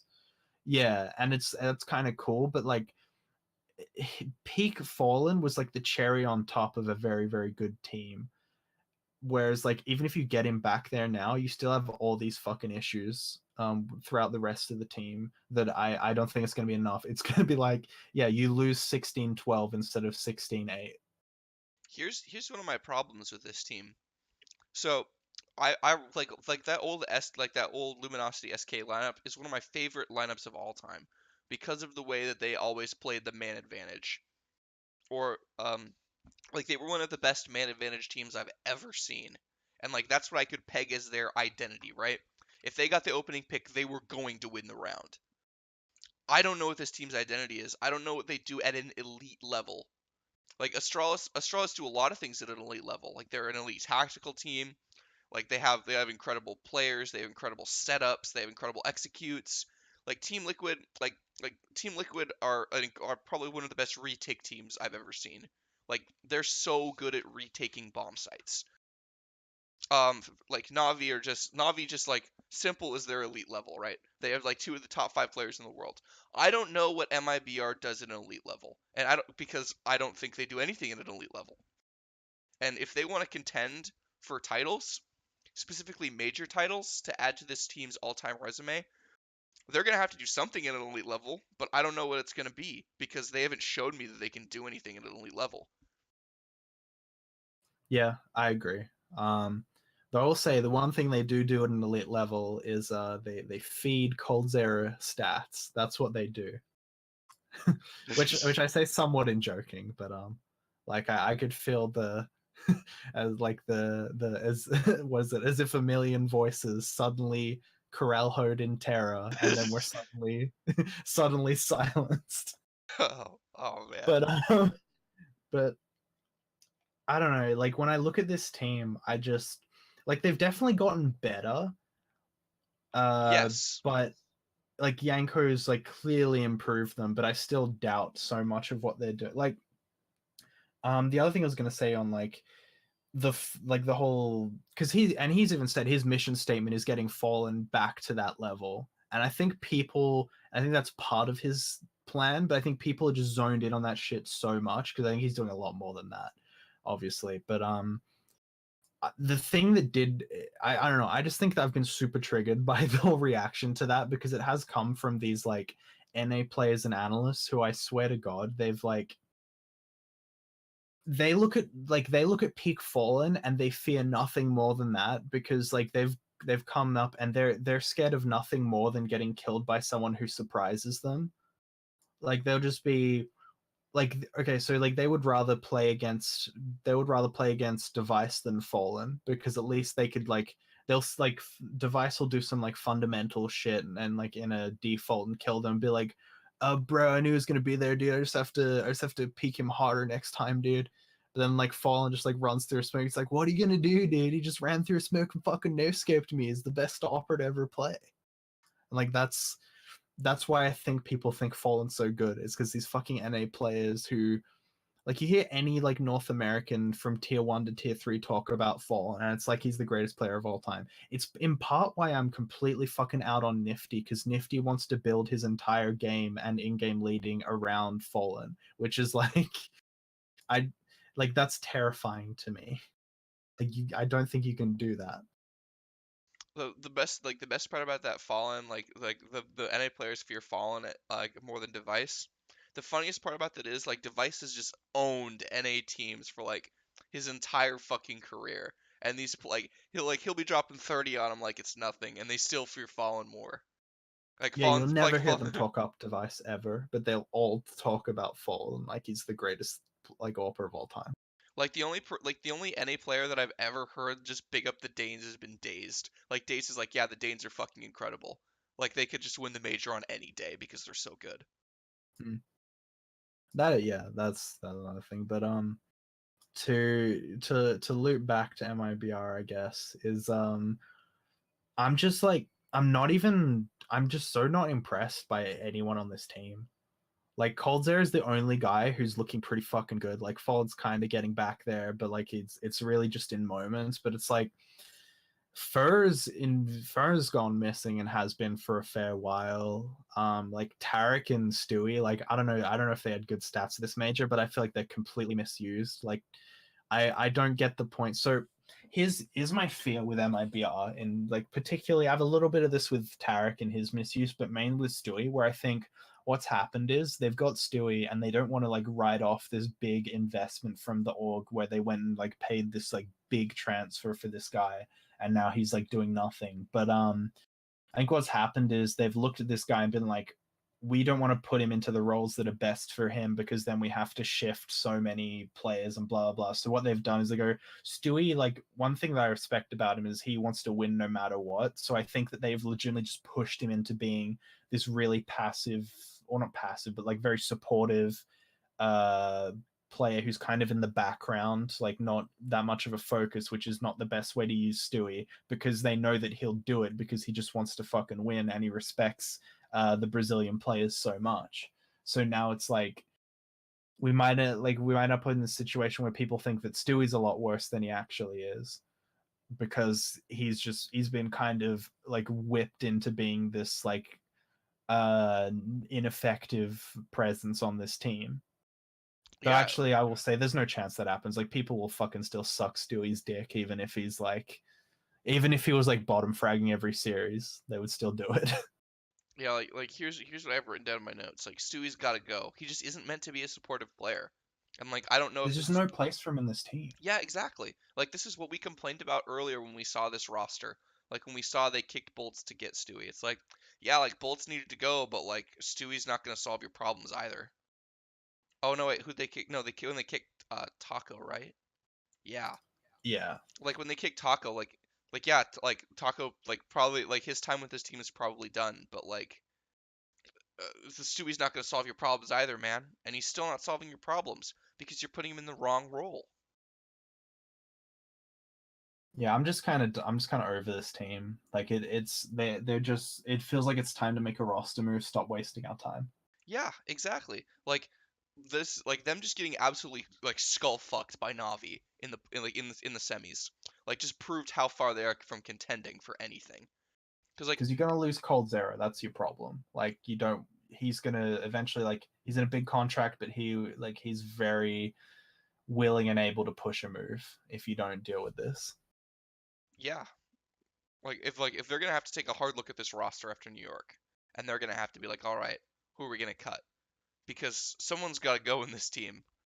And personally, I think it should be Sui, just because he doesn't fit the role that they're asking him to fill. And like if you're not gonna give him something else, just let him go and get someone who will work.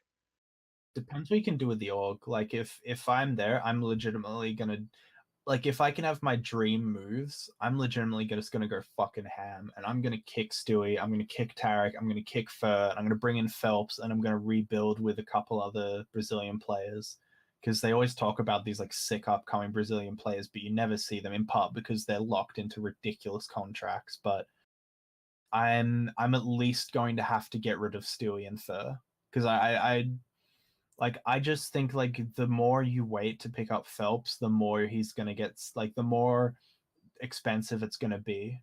Because that kid's so fucking good, and it's just time where you have to put your differences aside. Like it's like desperate times call for desperate measures, and we've been in desperate times for a fair fucking while.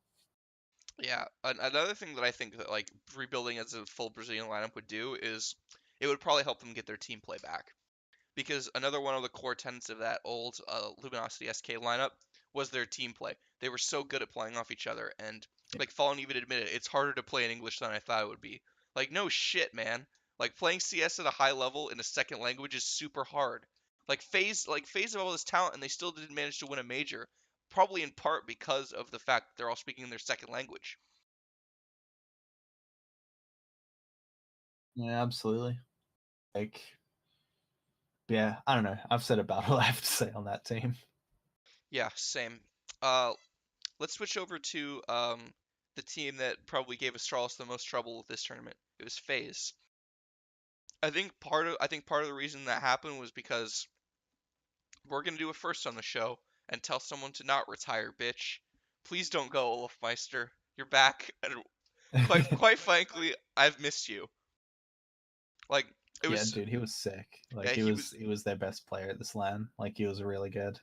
It's not just that. It's just like like watching the show match and watching like Olafmeister like fuck around and play to the cameras was so fun. Like Olaf's been kind of like relegated to this point in phase where like he's not given like star treatment and star roles. Mm. And like I've really missed Olafmeister as a star player because he's just so That fucking man is fun. box office. Yeah, exactly. He's just so fucking fun. There was this one point versus Astralis where it's like he's in this really tough situation where there's a guy it's on Mirage, and there's a guy, God, underpass, like coming out to mid, and there's a guy top mid who's like around that corner, and like he just pushes out on catwalk and just kills both of them, like in this incredible timing, and it's like only Olaf Meister could do that shit. Oh yeah, like he's yeah. I would hate to see him go. Like I really would. Like his this because he's obviously still got so much left in him.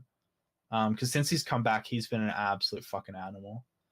Like, and I do think throughout the rest of this team, there has been a degree to which they have had some like performance spikes at this event, particularly Carrigan, where they were like playing as the sort of last hurrah, or particularly Carrigan, I think, was playing for his spot on this team, I mean, especially because they've it kind of was their gone. last hurrah because they just bombed out of New York. But continue. Yeah, I think yeah, you're right. Yeah, because I was gonna say I think New York is like even no matter what happened in New York, they weren't gonna keep it together. I think it was always gonna have to be they have to really make a stab at winning this major, or they're not going to stay together. Like I think like obviously Carrigan's made some not so subtle tweets, but I think he's done. Like I think he's benched and or not done, but like he's out of this team. Like I think he's going to the bench. Nico's going to become the in-game leader because there was even this weird thing where like Nico started in-game leading halfway through this event, and even like they were switching back and forward, and it was really odd. Like they like I think this team's kind of fallen apart, and we're heading into a really indefinite period with FaZe because their next roster move is going to be huge, and I have no fucking clue what they're going to do. The part of me that knows about like star player egos makes me think that they're going to replace Carrigan with not an in-game leader, keep Nico in-game leading, and bring in like whatever star player they can get their hands on, and then just like go for another stacked roster, which I think would blow up in their face because I don't think Nico's a very good in-game leader, even though he's a god at the actual game. And on top of that, my other concern is like they kind of let on more and more. You catch in interviews and that sort of thing. Robin isn't really a coach; he's more of a player manager. Like he kind of just like he's the guy who'll deal with the tournament stuff, or he'll get them like drinks or whatever the fuck they want. Like I don't think he's doing much tactically, and like that means that it is going to really just be Nico on his own as the tactical force behind this team, because I don't know how much you're going to get from these other star players in terms of helping with the leadership. Dude, I don't want Nico to call, man. like we already saw him calling mouse sports, and it's not fun. Like we saw like when we saw Nico like not having to call, it just freed his game up so much in phase. Like, Mm. and I just feel like calling is going to be a burden for him, like it was for Shocks. Like it's just So I something guess like the sorry, I was gonna say the devil's advocate would be when he really initially when he started calling him mouse sports, he was just playing at a god tier level, hard carrying them, and when his calling fell off is when he like Dennis nagging him eventually like just broke his mentality, and he let Dennis have some more roles, and that destroyed the team because Dennis is dog shit. And like he tried to share out like the good roles in the team among the other players when it's like no, Nico, you're by far better than anyone on this team. You should be getting all the support should be towards getting you to perform. So there's a level where he's either going to make this team all about him and it can be sick, or he's going to actually have some resources that he can use in terms of having like Olaf, Rain, Guardian, like some real like fantastic players. I don't want to listen to that devil's advocate though, because I want him to be a star player, and I want them to, have an in-game leader and play like good CS, because I don't think like they just look like a mess. Like their T sides at this event were some of the most stagnant T sides I've ever seen. Like they Which is really weird because they should be fucking incredible on T sides. Yeah, they looked so hesitant. It was so frustrating. Yes, the other problem as well is it's like even if you're looking at this team, like who would be a great in-game leader for this team? Like the best in-game leader for this team would be fucking Carrigan. Like he is the best they could do because like who the fuck there was a rumor that after Boston they tried to get Glaive and it didn't work out, but even then I don't even know how well Glaive would work with this team because they're not going to want to play in Glaive's system. Yeah, Like I don't think you can get these egos to fit into Glaive's system. Like I think his system works because he has players like Device is his star player, who's like probably the superstar with the smallest ego out of all of them. And then he has Zipex, who legitimately does like Zipex will fucking jump spot an angle with a flashbang out for like 40 seconds. He doesn't give a shit. Like he doesn't care. He just wants to win because he's got like he has one of the best mentalities a support player's ever had, and he's made it to the top of that role. But I don't think you can make like Olof or whoever do that, which makes sense because like part of his mentality is what's made him so good. But yeah, I don't think Glaive would do like I mean obviously he'd do well, but I don't think he could make them play the style that he actually wants to play. yeah, and I honestly like if you're trying to fit players into a system that they're not going to fit in, it's a waste of that. It's a waste of those players. It's a waste of that talent. It's a waste from a theoretical Counter Strike situation, you know, because we could see better. Yeah, that's true. But like it's like we could like it's not just like we could see better CS from them, like in terms of like tactics. Like we could just see better like CS from them in terms of like team play, like aggressiveness, like fragging people's heads off. And like we're not seeing that. We're just seeing them like we're seeing him bang people's heads off on CT side. But like we get like a half of like lame phase, and then we get a half of good phase. And I want a full game of good phase. And they need a roster Yeah, move. And they need a roster move in order to make me feel like they're gonna be good again. because I honestly have no idea who they're gonna pick up. Like obviously, like if I was gonna make a move, I've said before, like I would have kept Carrigan 100%, and then I just would have like moved out either Rain or Olaf depending on how they're doing in person. Like if Olaf's gonna stay and he's dedicated, I would kick Rain and then I would bring in MBK.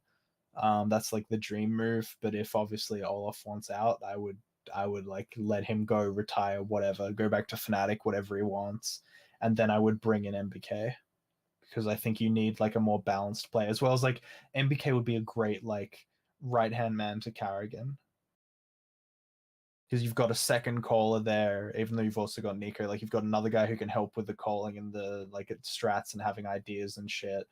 Very balanced player, fantastic mentality, skilled as fuck as well. And like he's also played in like looser teams, so like he'd know what it takes. Yeah. But I mean, with what they're going to do, I fucking have no clue. I have no idea who. they're gonna pick up. Like I think Nico has wanted to play with like Nico and Cold Zero like are always like fucking playing social media footsies with each other, like always talking about how cool they are and how they want to play with each other, and they've like he has the coolest haircut and the fucking he's the chillest guy and like all that stuff and like I don't know if that's gonna happen, and I don't even know if that would work. Like that might be like a hilarious like blow up in your face kind of moment, but yeah, I don't even necessarily want to predict what's gonna happen because I have no fucking clue who they're gonna go for. There's so many options when you have an org with as much money and acclaim as FaZe and the players that you have. That's part of the reason that like makes this offseason so exciting. Like I have no idea what the fuck all the top teams are gonna do because they have Mm. to make surely they have to make moves if they want to win titles because like all the teams in their current form can't beat Astralis. Yeah, we're gonna get some like Avengers esque situation where they all come together to defeat the great evil that is Astralis. All right, let's move on to the last three teams in the top eight. We're kind of just gonna go through them pretty fast because they're not as interesting. Part of this, like part of the reason that like two of these teams made it was because of format, and so we're just not really gonna stick on them. So the first thing we're gonna talk about is complexity. Um, there's apparently this weird like whispering going around that complexity at this event was actually like a top 15 team and very good. However, I just like to point to the history of complexity in terms of their players. What was the name of complexity's best player in 1.6? He's an opper. Oh, is it what fraud? Yeah, that's what this team Right, is. he was complexity, right? Oh, there you go. Like banger. Yeah, like this team only played like two maps the entire fucking tournament. Like they played Inferno, they played Cash that one time, they played Cash against G2, and then like what was that other map that they played against? They played against MIBR. Fuck. Fuck what?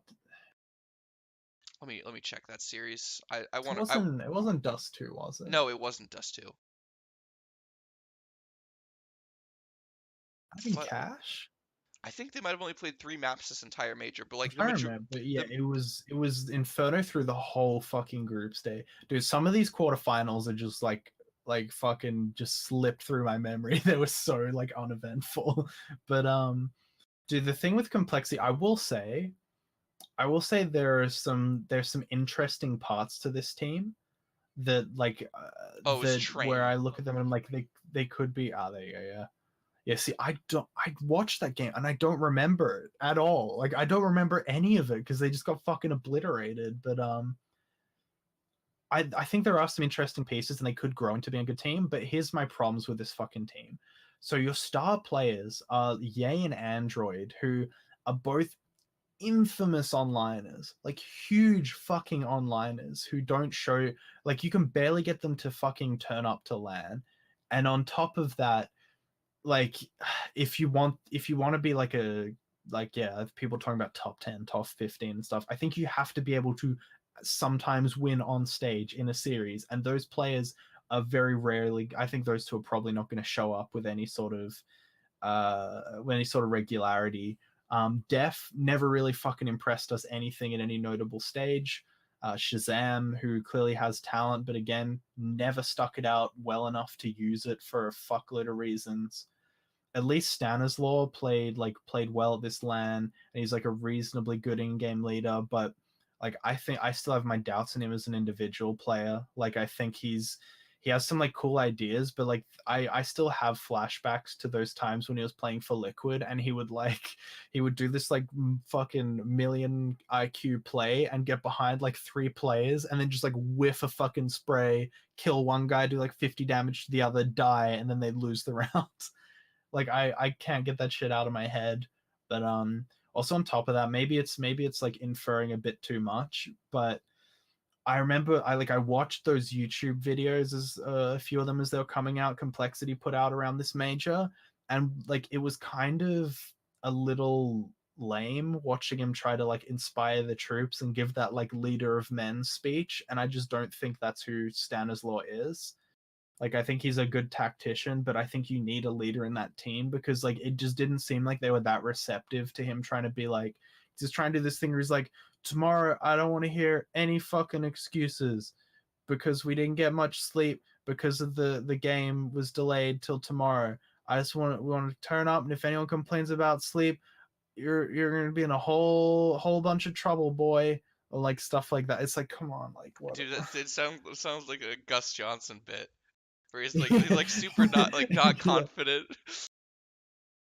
He's like Just it end reminded with me of like like the the Bond car, James Bond. yeah, Like the fucking car show character where he's just like a fucking like really he's like a nervous awkward wreck on camera, just like pretending that he like likes cars a lot. Budgie's Bond.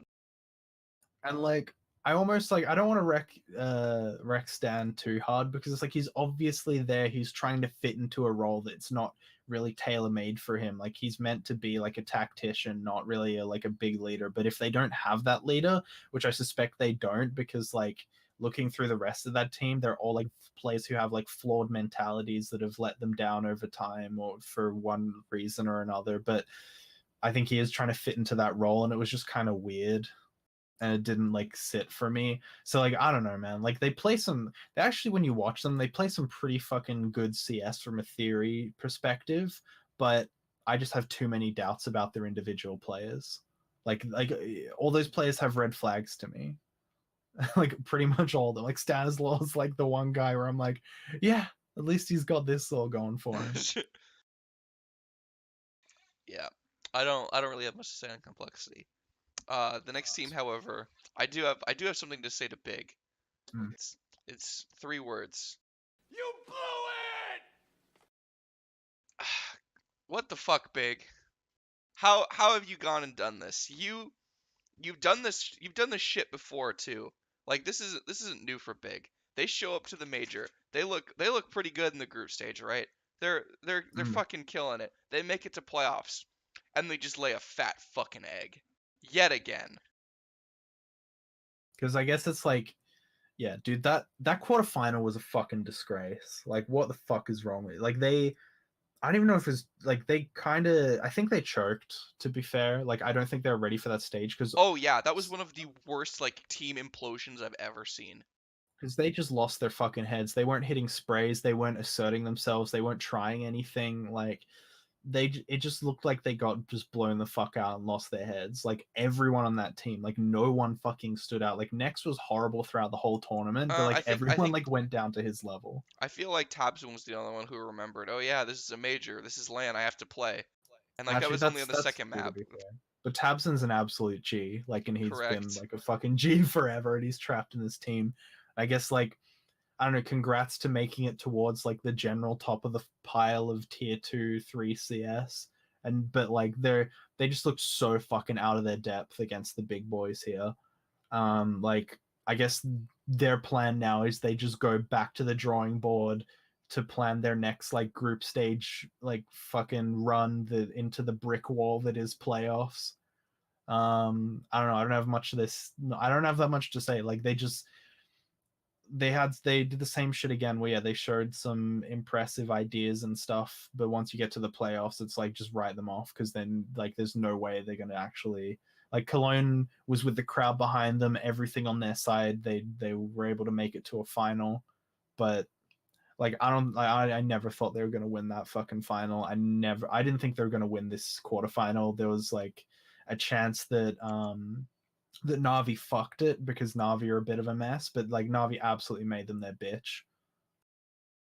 But the Oh only other yeah. thing I'd say is like, I mean, Smooya was like sick throughout the group stages, and he was like fun to watch. But like, I don't know, man, that fucking mass-produced Ava-looking motherfucker can just go back to whining on Twitter about how he's gonna get kicked from that team or whatever. Like, I'm pretty out on Smooya, to be fair.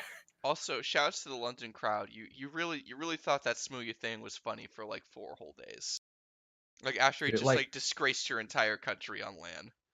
yeah, I feel like you give up on it. Like, dude, I was kind of triggered because I'm like, these are the people who like still shit on like Wayne Rooney to this day for that for not doing well in like some World Cup games.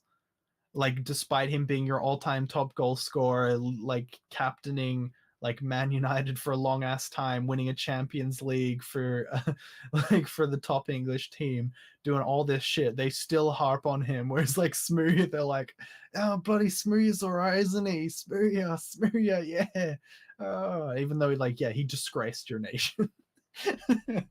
Like, Also, another let's thing, not hold back. Disgraced your nation. yeah. No, we're in the hot takes business, and this is one of the hottest takes. Like you like playing a fucking video game, you can disgrace your entire nation. Listen, dog. Is there a way to like Brexit the entire country from the EU as well as Smurria? Can you like leave him in fucking Poland or somewhere? Because that's what the government need to explore.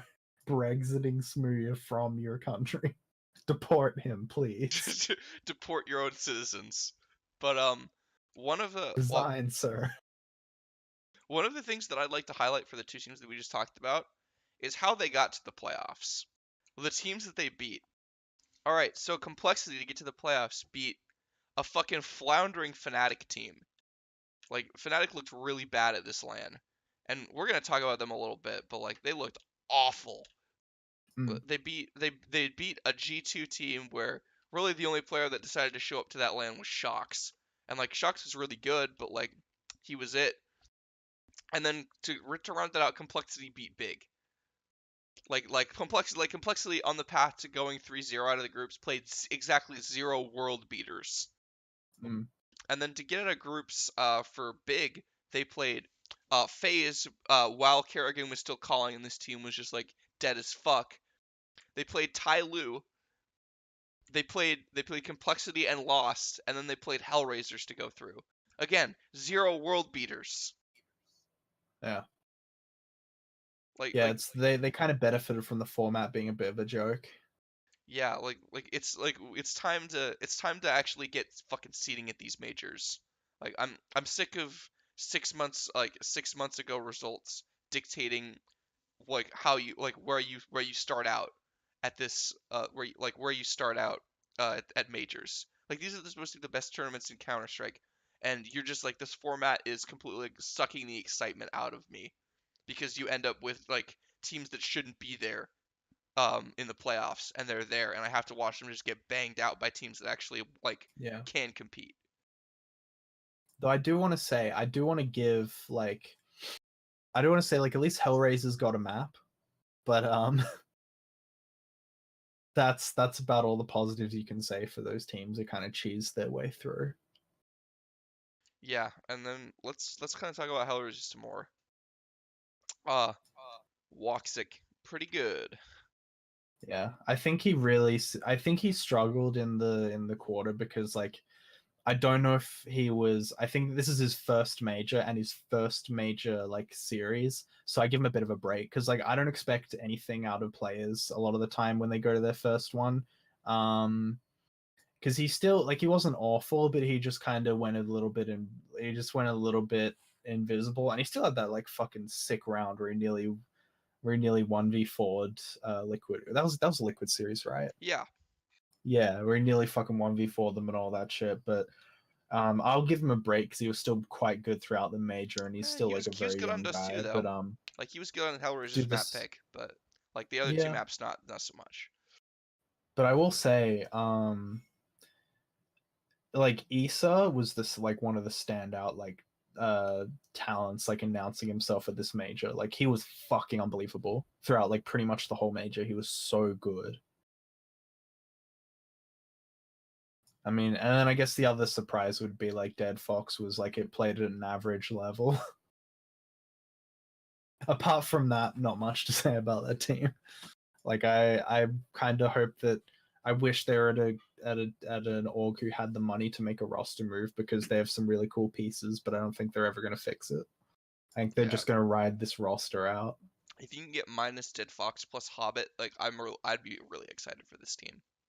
Dude, even like if you got Adren, Hobbit, any of these at least decent players, like you can do some really cool shit with this. I'm not huge on Bondic either, but at least he's like can play at an average level. Yeah, like he can be a decent support player. Yeah. Like that's all I'm gonna ask of Bondic. Like with a team like Hellraisers, like you're never gonna get like elite players everywhere, and I feel like if you'd have a non-elite support player, like that's fine.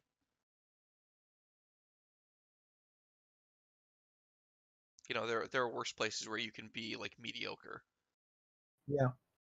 Yeah, you can. Yeah, just don't waste my time. That's my point. Don't waste my time being mediocre on a team that I have to watch.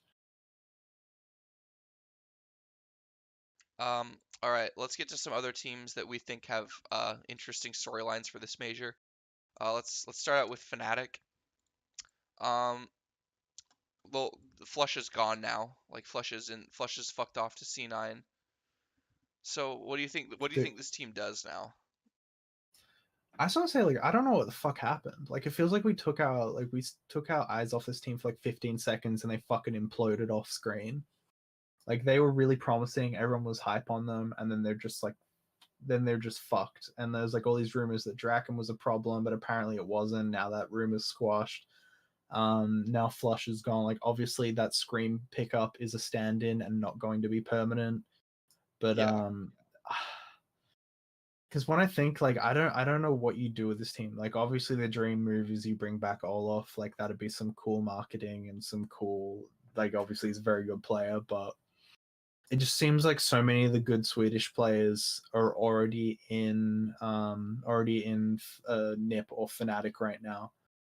I'm legitimately trying to think who you bring in, like, who's even available. Like, I mean, Rubino, Twist doesn't want to join because he's fucked in the head or something. like what are they gonna do? Bring back Disco Doppelin again or some shit? Yeah, give him another go. Give Freddy Frog a shot.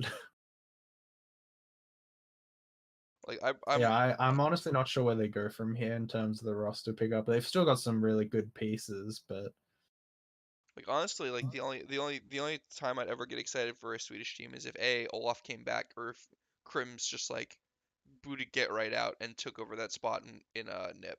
Like then I think Nip would be really really good. it'd be nice if they joined forces somehow.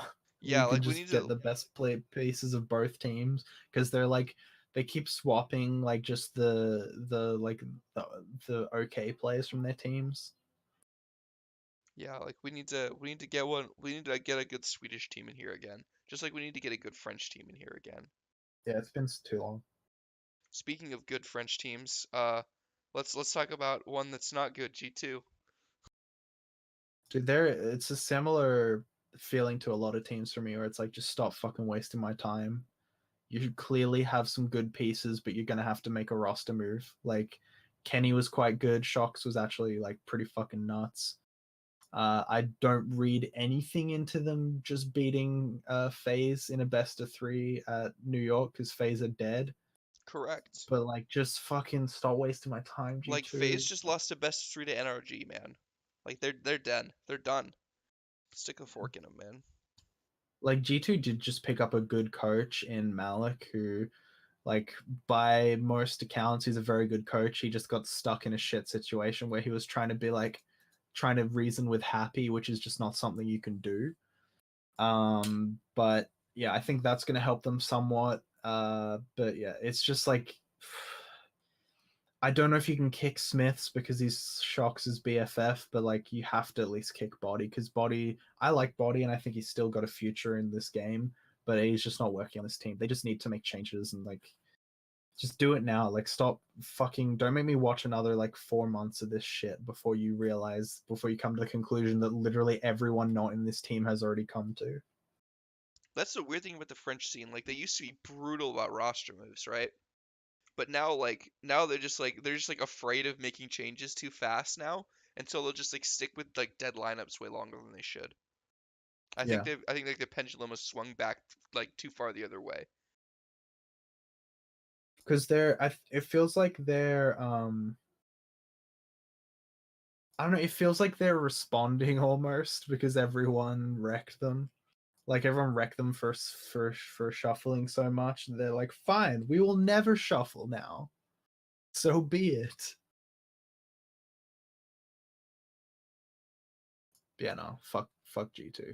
I've had enough. I'm upset. Blow it up. All right. Let's talk about another team that we need to blow up. Renegades. Fortunately, they've done it for us at least. But like watching this major was fucking depressing. Like they're such a like not even like because I have no positive feelings towards them as an Australian human being because like they're just fucking dead to me because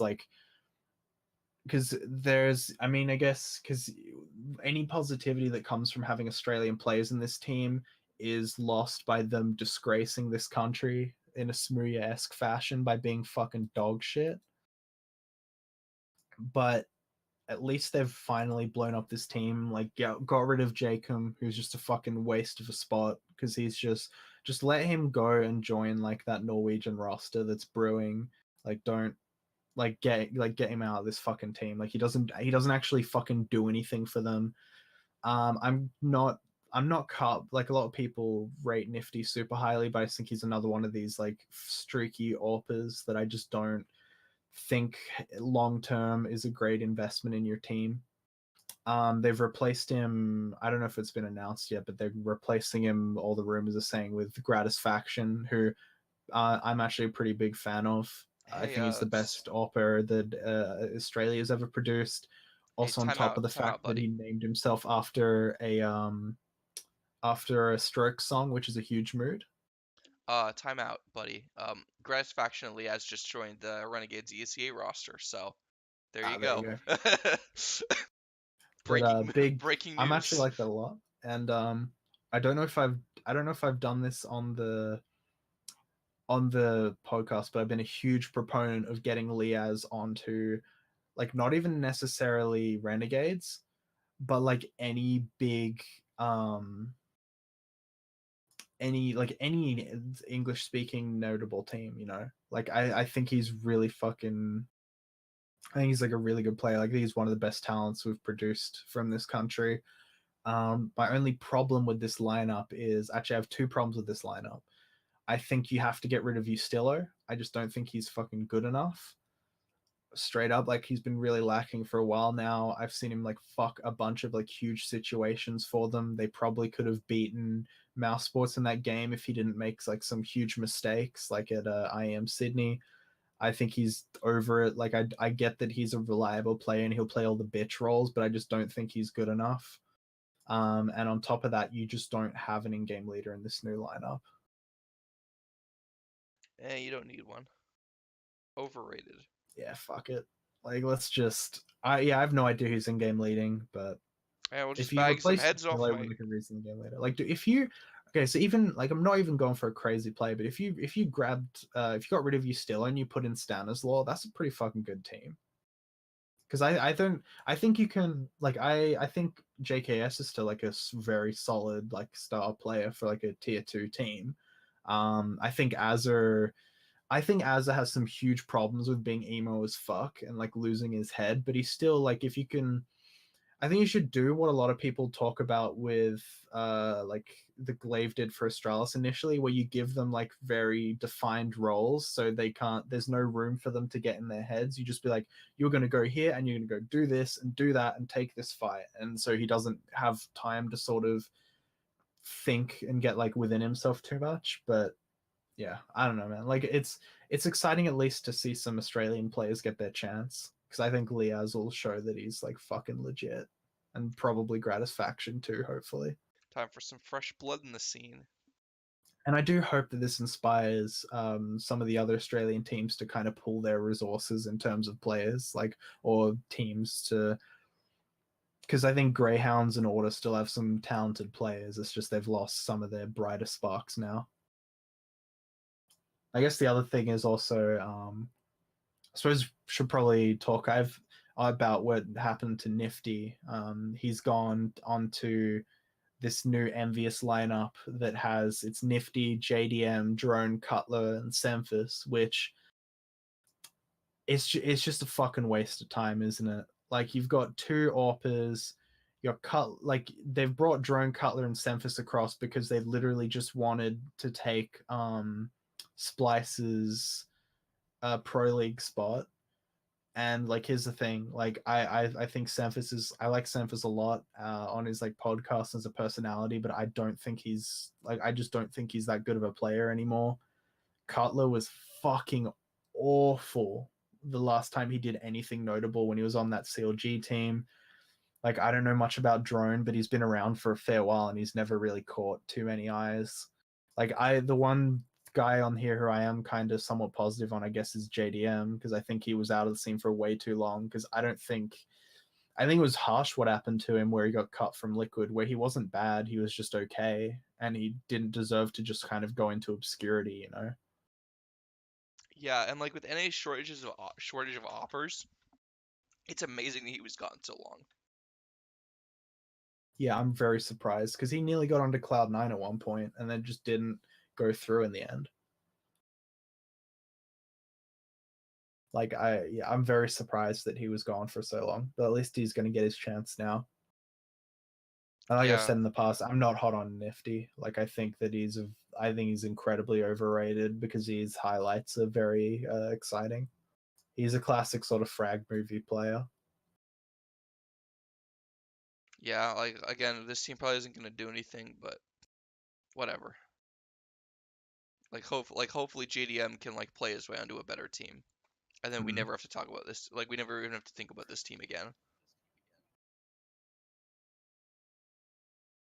All right, the last team that we're probably gonna talk about today is the rest of Denmark. North And to north of they've really gone and done it to them. They've kicked our Lord and Savior MSL. They've stuck him on the bench. They shipped Nico back off to Heroic, where he'll probably be on the bench as well. And then they've brought Gade back from loan to Optic, and they've also pulled Katie in from Rogue to be the new in-game leader. Thoughts? yeah, I guess I don't know, going from a team that I'm going to think of less and less to a team that for a long time I've been trying not to think of so much. Uh Man, like, I don't know, like, I actually don't mind the moves that North made, because I feel like Nico for Gade is pretty it's a pretty boring move because I don't It's really kind of think you're lateral. getting much better or worse. Yeah, it's like it feels like you're getting a pretty similar player coming across. It's really weird. And I suppose it's I don't know what happened to Nico so much, you know. I don't know why they turned against him so hard because he was pretty okay at that one LAN. Or he's only played like two LANs, so he's pretty okay at one of them. This one didn't do so much, and now I guess he's going to Optic, I think now. And then Probably. in terms of bringing Cadian across, I'm actually a pretty big fan of that because I like Cadian a lot. I think he runs his teams quite well. And on top of that, I think he's just like a fucking pretty gifted player. My problem is like I still quite liked MSL. Like I've never been somehow I've never been like completely out on MSL, but it seems kind of harsh that he's been dropped this unceremoniously. Though I guess like failing at the major is a pretty big deal for them. I mean, hopefully he doesn't get he hopefully he's not in one of those situations like NBK where he's just stuck on the bench for like 6 months, not doing shit. Yeah, I honestly have no fucking clue what's gonna. I can see a world where Cadian maybe it doesn't work out as an in-game leader and they bring him back and then you have Cadian as an AWP. Um, like I'm not sure who you kick for him in that situation, Man, but I don't know. Like I don't know how I feel about like taking the in-game leader mantle away from someone and then keeping them on the team. Like I feel like that's a recipe for disaster. yeah, I definitely see where you're coming from there. But I think that could work potentially just because yeah, I think Cadian is like a pretty talented guy who's been kind of wrecked by the Danish scene just hating him because of shit like from a long time ago. Apparently, he just didn't get on well with them, that sort of thing. Yeah, I don't know, man. Like the Danish scene right now, it's if again, it feels like another one of those things where it's like we're gonna have to wait for another couple roster moves for them to sort themselves out. Like I don't know what the fuck's gonna happen to that Optic team. Like I am pretty out on Snappy right now because Snappy is just like Snappy he got all the tools that, like, how many in-game leaders we've seen coming up where they did some cool things with lacking rosters. They got some really cool, or they desperately wanted some really cool players, and it seems like he finally got those players and he's done really nothing with them. Yeah, because like if you give if you probably if you give MSL that Optic roster, they probably do a lot better.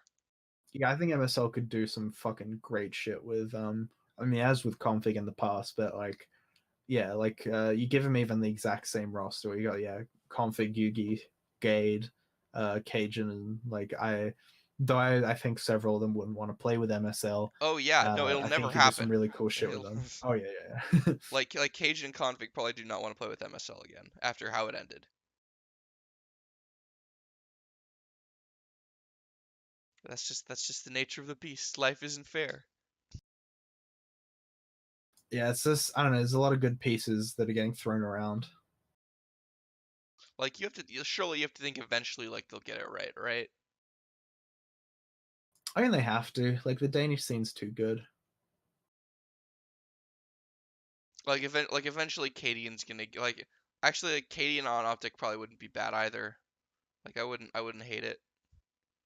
Like if Yeah, he's and I really think he could do a job as like a main rifler. yeah, because you don't need to give him the op with Yuki. So Yeah, because though, like, I'm a bit worried because I feel like they have kind of, like, I'm worried that Yugi's gonna get ruined by Snappy being a lacking in game leader. Because even then, it's weird because he was good on heroic when he had Snappy as the in-game leader, but since they've gone across to Optic, it's just not happened. and like you'd think that like Snappy would set up Yugi the most because he knows how he wants to play and all Yeah, this other shit. he's a pretty versatile AWPer. Like, I don't think of him in the same way I think of some of these other AWPers where they have to be like flicky and aggressive. I don't know, man. Denmark, aside from Astralis, figure your shit out. Hmm. You've got the talent, but you're And the gods wasting of it. Danish CS gave all the power to one team, and now everyone else is scrambling. I mean, to be fair, like the gods of Danish CS did give us like one of the best Counter Strike teams of all time. So, like we can't hate too hard. They pulled their resources. Yeah. Yeah, Sweden needs to do that. Um, okay, now we're kind of out of topics. There is one thing that I do want to talk about a little bit. It's uh it's Ziwoo's incredible interviews. Just absolutely breathtaking stuff. Really insightful. Did you Yeah, did you just like, did you I watch the mean, in show general, match? that show match, like, one of the like, the one problem is any of these teams where they get to having, like, when you get to like fucking 20 rounds in or something, those matches start to slow down. But like, in general, that the team he was on was just a complete fucking black hole for charisma for the most part. Like, but he was definitely the worst. Like, it was kind of adorable. Like, seeing like, oh, there he goes, the future best player in the scene. Oh God, I was just dying laughing because like that interviewer like it was like her second event, so like fair play. She probably hasn't like had it like she's not as good of an interviewer as Paula, because like at least Paula can like coax something out of people, but like she was Oh just no, like I disagree, to be honest. I think she's light years ahead of Paula. Like, I think Paula, like, real talk, Paula's fucking so bad at interviewing. Like, he's good at bouncing off players in that regard because he's friends with lots of them. But that like, that's what I mean though. if you Like give him coax players he doesn't know, I think he would suck. but like that's what I mean though for like the show matches. Like he knows all the people, so like he knows how to get like something funny out of them, right?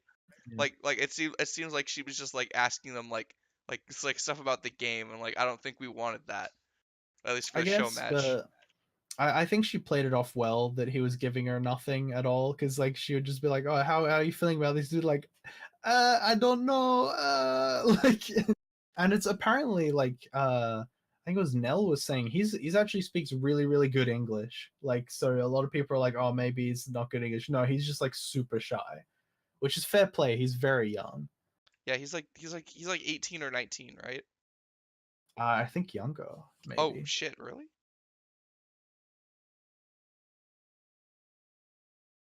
checking the old Liquipedia.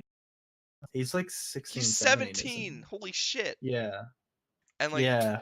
Fuck. Only just 17 or no, sorry. Or fucking nearly 18 rather. damn, bitch, you wild. Yeah, he's very young. Like this.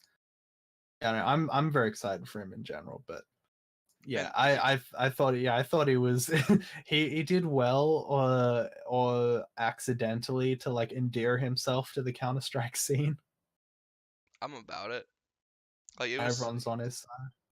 yeah, good. That means that like when he breaks Except out and Vaxa. he's yeah, sure, he's a big fucking hacker. Let us not forget. But that show match is actually kind of fun. I'm glad I actually went. I think it got a little boring where it got a bit like when it gets towards the end of it, but it was definitely one of the better show matches because I think you have to very specifically choose the players you're going to put into there because you don't want to end up with just like the popular players or whatever. You want to end up with players who are charismatic or know how to play a show match, like guys like Simple, Smooya, Olof. Like they're aggressive players, but also they understand how to play a show match, like their personality and that sort Hmm. of thing. They can work the crowd, whereas I think that's a lot more important. Yeah, like that was the problem that I had with the team that didn't have Olaf and Smooya. Like they were just so, like boring. Like the only people who like actually like tried to get into the spirit of the show match were like Sponge and DDK. I'm like, it's just not the same as like having fucking like Olaf like doing crazy shit with like the Zeus and like saying like wild shit in the with the mic in his hand. It's just not the Yeah. same. And you'll always have the level to which where it's like there's a fascinating case study to be had in Bardolph where like he has like 8,000 hours, like something ridiculous. Like he has 100. I want to. I'm trying to think what the number is, but he has like an 1500. obscene number of pugs he's played on Yeah, it's like faces. 1500. Yeah, and he is awful. He's so bad for someone who's put that much time into the game. Like most of the fucking guys that I play with in like just to mess around on matchmaking where I'm playing like 300 ping with my like American friends, like most of them are like at the same level or better than Bardolph. And he's like invested more time in this game than most pro players. Let me like the general rule of thumb for me is like if you're not like at a decent level at Counter Strike after like 1,000 hours, probably hang it up, mate. The game's not for you. But like after 8,000 hours and you're still dog shit, what are you doing, man? Why why are you doing this to yourself? God bless him, it's stick to itiveness.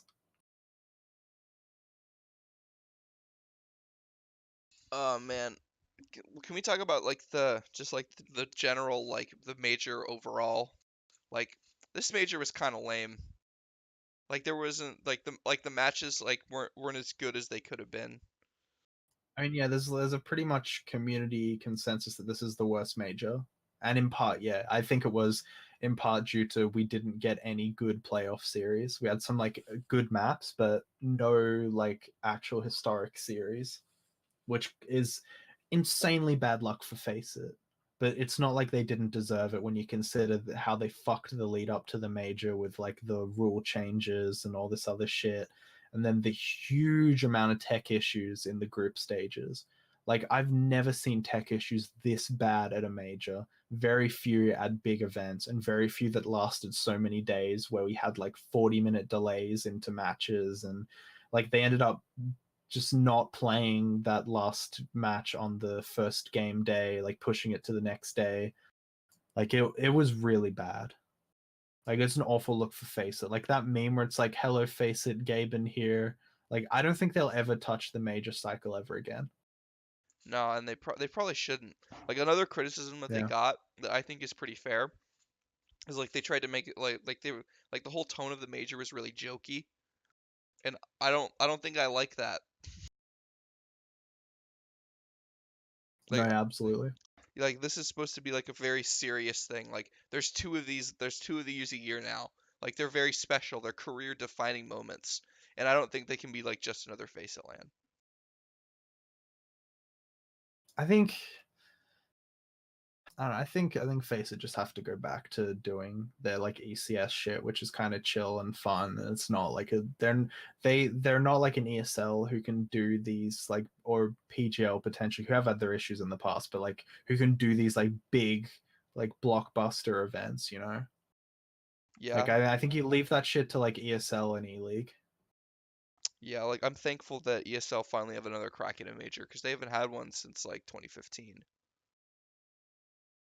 Yeah, I wish it wasn't Katowice, but I mean, Yeah, we take what we can get, I guess.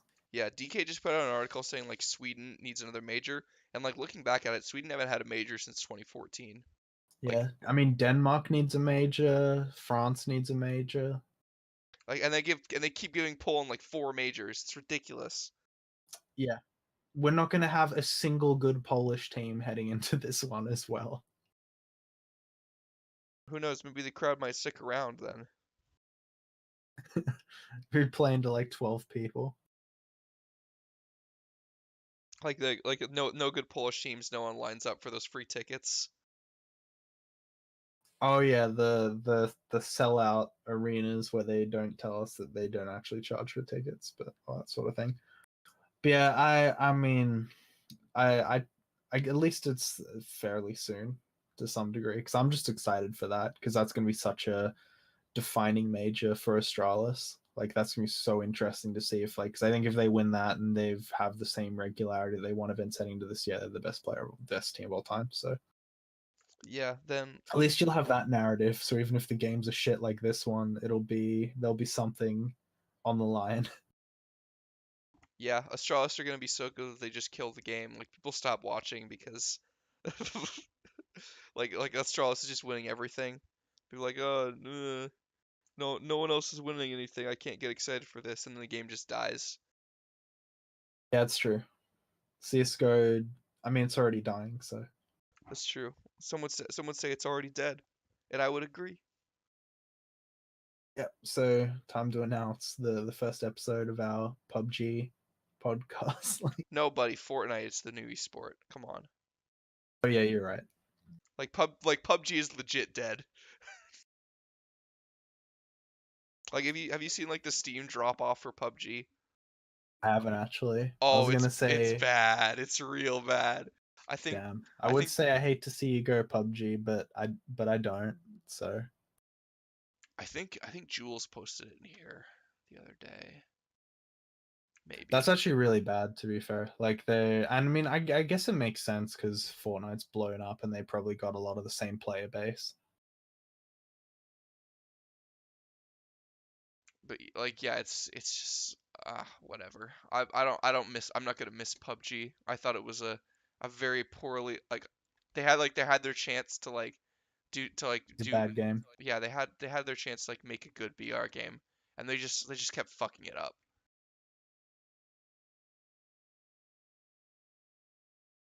Yeah, I don't know. I just feel like it was a bad game that was fun with people. That was like fun. Like it was competent enough to be fun with friends, but it was actually like a shit game. Like I just hated how like shittily made it was, you know? I just I enjoyed the fact that like It's it was janky as fuck. Yeah. yeah, it's so rough to play. Like the mechanics are so awful and they never got better. Because yeah, it seemed like we were waiting for it to get fixed for so long, and it never really did. Like I never really properly played it, but like I would just like watch that game from afar, and they just never fixed it. And it was kind of like DayZ, where eventually you just realize it's not going to get fixed. It's always going to be like this. Yeah, and that's where I think like PUBG had their chance to like take over the scene like with Fortnite like offer a different alternative, but I think Blackout's gonna kill that because like the AAA dev came in and they're like, okay, like if you can't make the good game, we will, and they fucking went and did it. So they actually made a game that runs decently. has like solid aiming mechanics. Like it's over for PUBG. Like they're put a fork in them. It's over. I mean, on the bright side, at least it's not Overwatch. Yeah, that's true. They're at least they have that going for them. I'm really glad that I never got into Overwatch. I mean, it's not a good game, to be fair. Like, it's just not. It's like TF2, but a fair bit worse. As well as it's run by Blizzard, so I don't want to be invested in a game that's owned by Blizzard. So It's only a matter of time before I get drugged back into WoW again. Like at some point, it's gonna happen for me. I just know it. other than that, if Smooth's performance disgraced his nation, then that's a disgrace to your nation. Listen, I'm gonna watch season 3 of SAO, get the MMO itch again, and then I'm gonna play WoW for like a month. It's gonna happen. That's the worst. That's the most like toxic sentence of all I ever heard. And I can see that. I can see that. Like you watch that because and just to clarify for anyone, we do hate watch that show and Oh then make yeah. fun of it, and then Party's just like, I kind of want to play an MMO. I'll probably play like 2 days of a Skyrim save I abandoned like 3 months ago, and then have it out of my system. But Listen, it's just something that has to be done. It's a cleanse. Like you've got to get it out of your system for like the next like 2 years. It's just something you have to do. yeah, that's fair. I've got to get my character up to max level and then call it good. Get your dual wield. Listen up, buddy. You know me and my love for dual wielding, and fucking SAO made it a goddamn meme.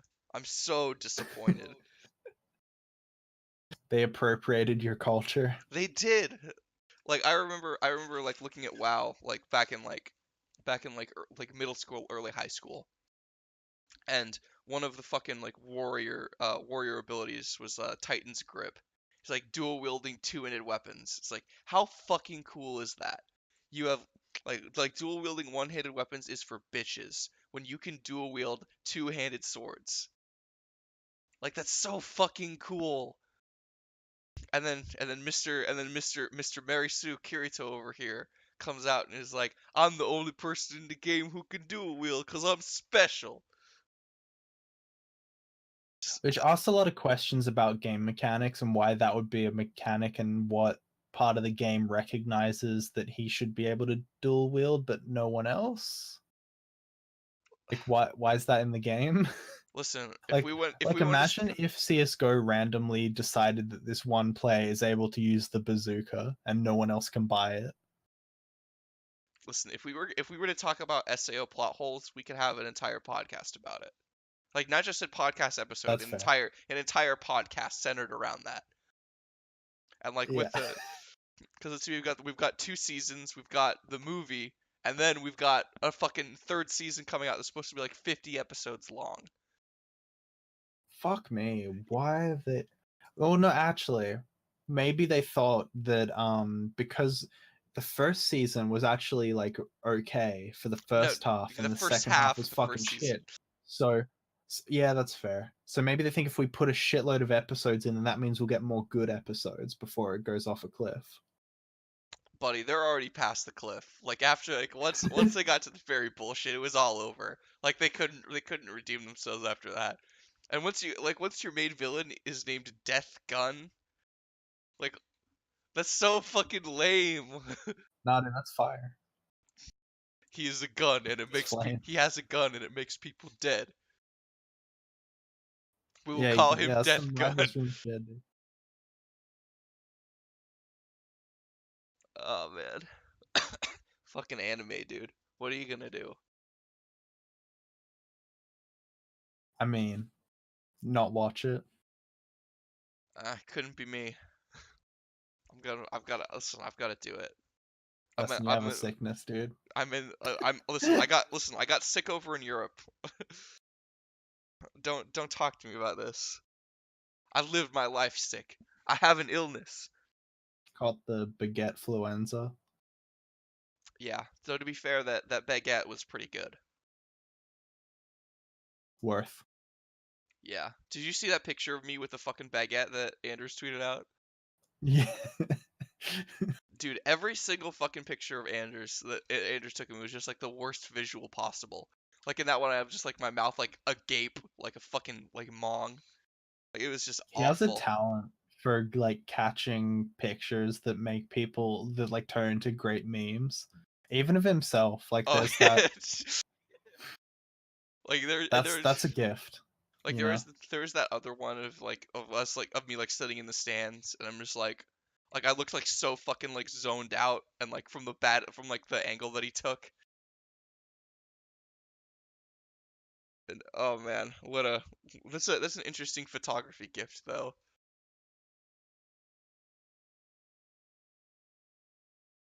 I don't know, it's an art form. Making people look as bad as possible.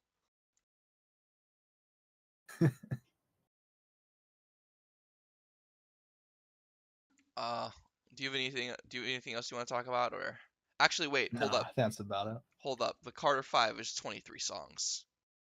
Oh no. Dude, this is gonna be Scorpion all over again. But is what's the bet on, is there an artistic reason for it, or is it another one of these ones where a rapper just puts like a bazillion songs in there to boost the streaming numbers? Well, I think it's a combination of like he wants good streaming numbers and also like this album was meant to come out like 5 years ago. So he's probably got like a bunch of songs that like he was making at the time. And so he's just like, I made all these good songs and I gotta stick them on an album. But like none of them will be Nothing to do good. with them. Though apparently there is a Kendrick feature here. Yeah, but Kendrick's like a huge Wayne fan, so I feel like it's not going to be good.